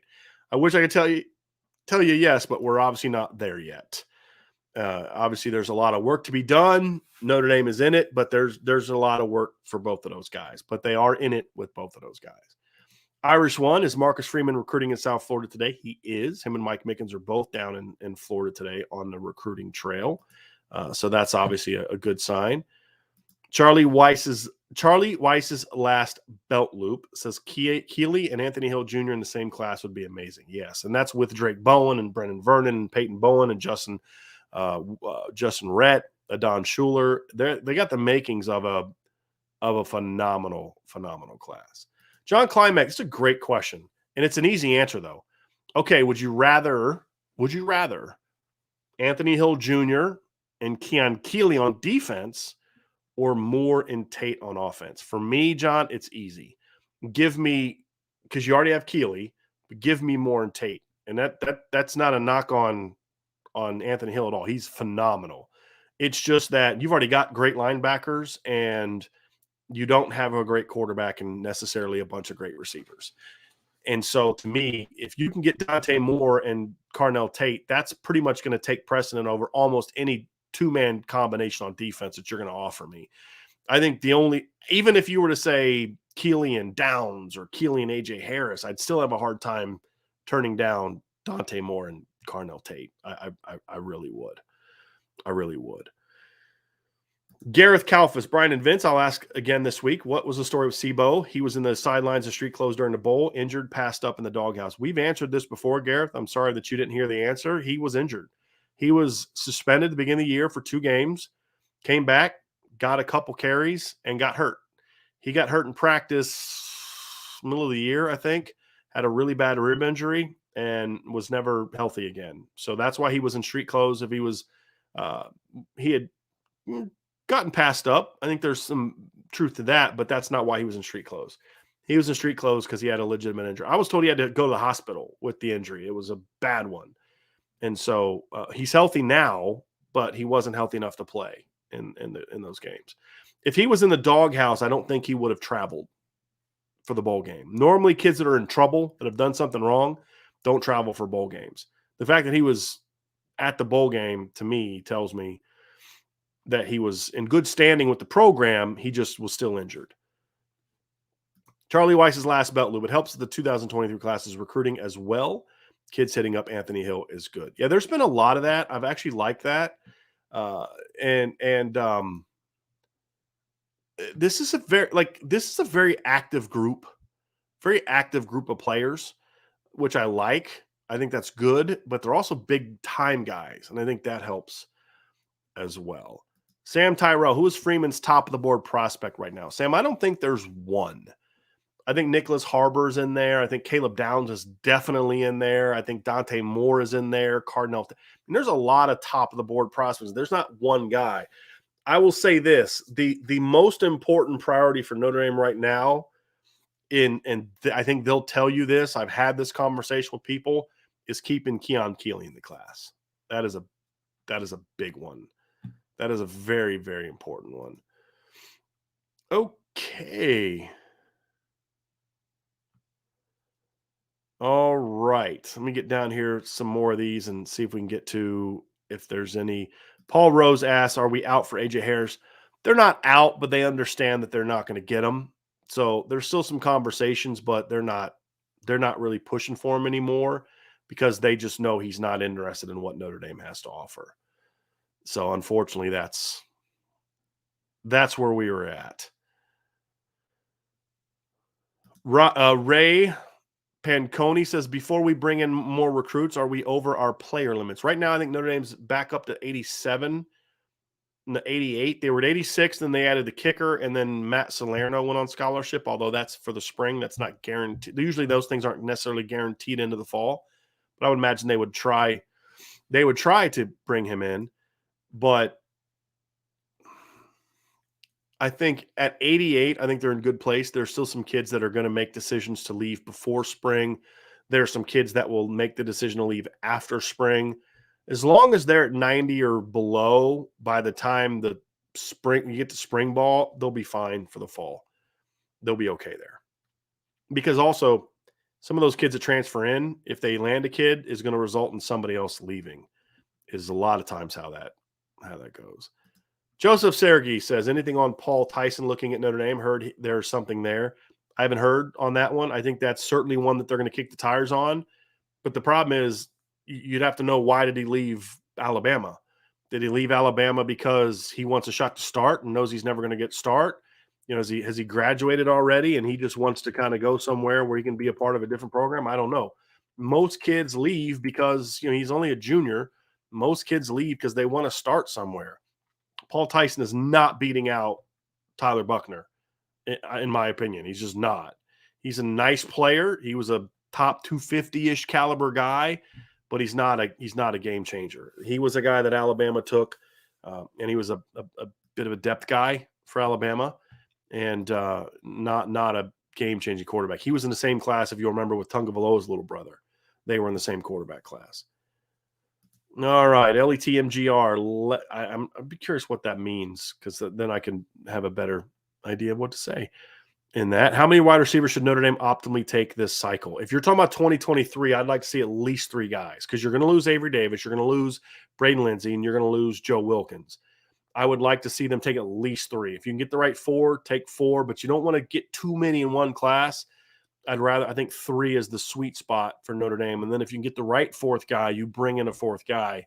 But I think 3 is kind of that sweet spot, because, you're going to have some, you can go to the transfer portal to find a grad transfer for a year if you need depth. But I think minimum 3 as of right now, because then you'd have those 3.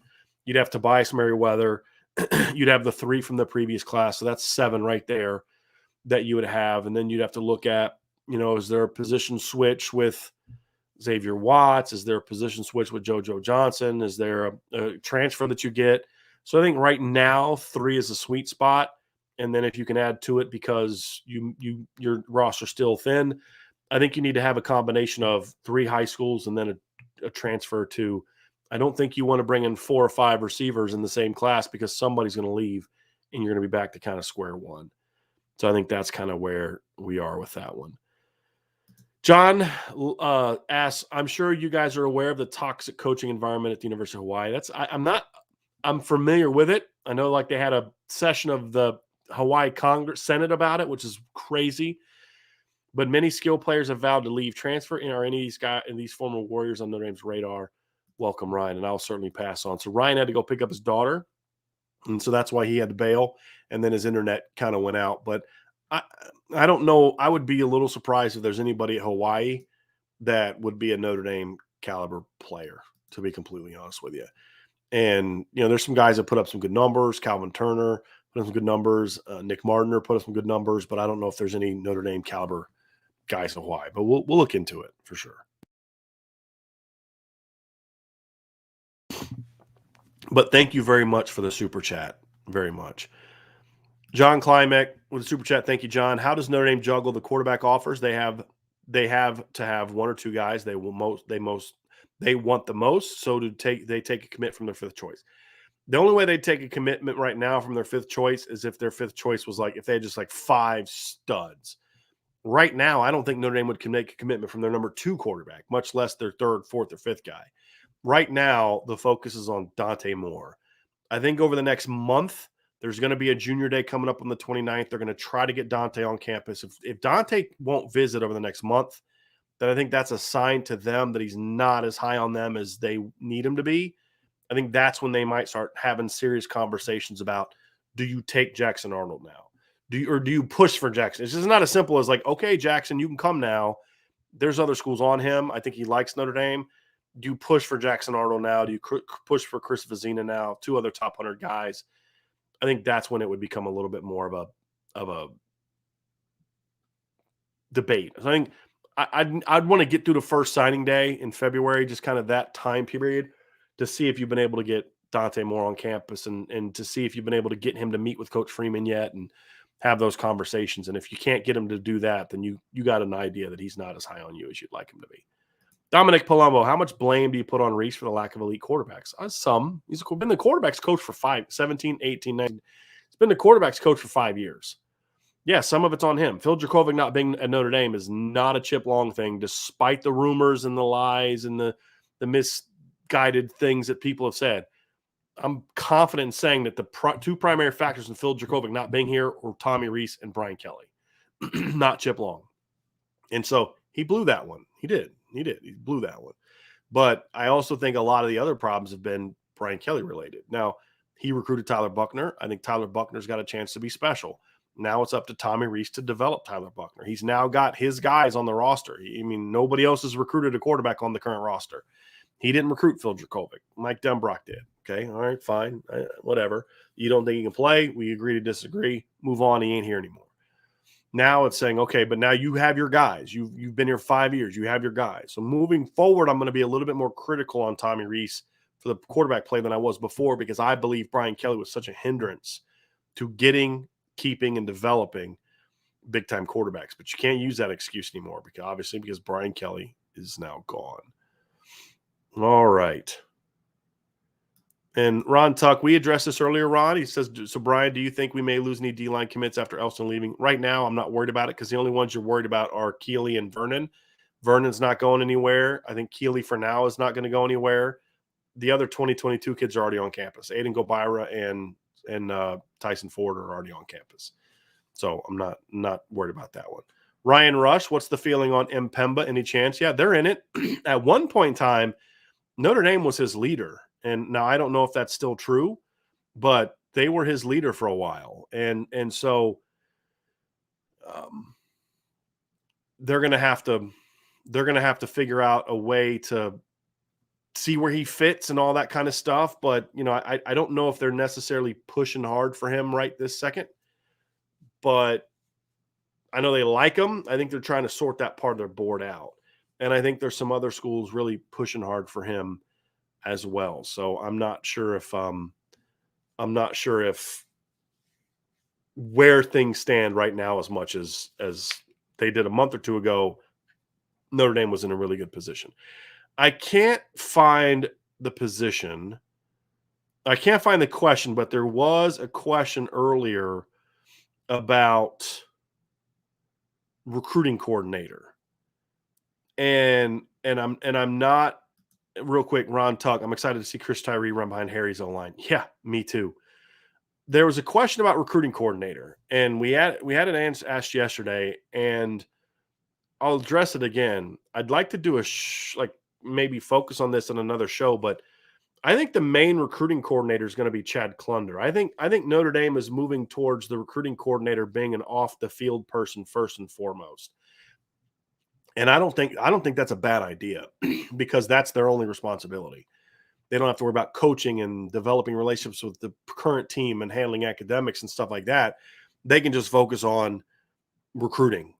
All right. And so I think that is something where you're going to see Chad Klunder, and then Dre Brown's got his role. And, you may see them bring somebody on to kind of just be the defensive guy, with maybe Chad Bowden being the main guy. I think is something that I think that's where they are going to go. That's just my opinion. I think that's where they're going to go, is that direction. And then you can have somebody on staff that's got the recruiting coordinator title as first a means to get them a pay raise. But then number two, because there does need to be that bridge with the coaching staff and someone who's kind of that main person on that. But I kind of like the idea of having a recruiting coordinator at this level be off the field people, because of the way the rules are now, sets up nicely for that. And I think if that does happen, I'd be willing to bet that it would be Chad Bowden that would do that. So I think that's that would be my guess there. I'm going to run through here and see if there's any super chats that we missed, because I want to make sure I get to those. But after that, I'm going to wrap this up. My voice is starting to go a little bit. Cesar, I'm wearing the hat I ordered recently. It's pretty good quality, Brian. Guys have a great weekend. I'm enjoying the show. Thank you, Cesar. And I did see that order. You had a pretty big order, so I appreciate that very much. But yeah, I'm loving the hats. A lot of people buying hats. A lot of conversation about the Anchorman style fight on the beat, which I was like, when I said recreate that, I hope people understood that we were having fun with that. So not actually saying we would fight. We're talking about recreating the scene like from a movie standpoint. So I think that's going to be it. So, all right, that's going to be it, everybody, for today's show. My voice is officially kind of about to go. So thanks everybody for joining us. We are going to try to have a show this weekend. We haven't been able to hammer it down yet about when we're going to do it, but we still need to do the Peyton Bowen film breakdown. I want to dive really into the film of the 2023 class as it stands right now. We're going to have some more recruiting shows coming up where we kind of look at top targets, more geared towards the actual breaking down of the class, who's on the board now, who Notre Dame is going to go after, who are top targets. We're going to have a lot of stuff like that coming up. And I did see the comment about Vince's volume. I'm glad that you made that comment, because when I was cutting the show up yesterday, I noticed that his volume was down. So I'll address that with him. We'll get that squared away, because now that it's been a couple days in a row, we gotta get that fixed. So anyway, have a great day, everybody. Hit the like button, hit the subscribe button, hit the notification bell, give us a 5-star review, check out irishbreakdown.com, sign up for the message board, check out the merch store. We got so much stuff going on in Irish Breakdown. Super, super excited about it all. And we're glad to have you along with us. So thanks for joining us today and listening to the Irish Breakdown podcast. We will talk to you again very, very soon.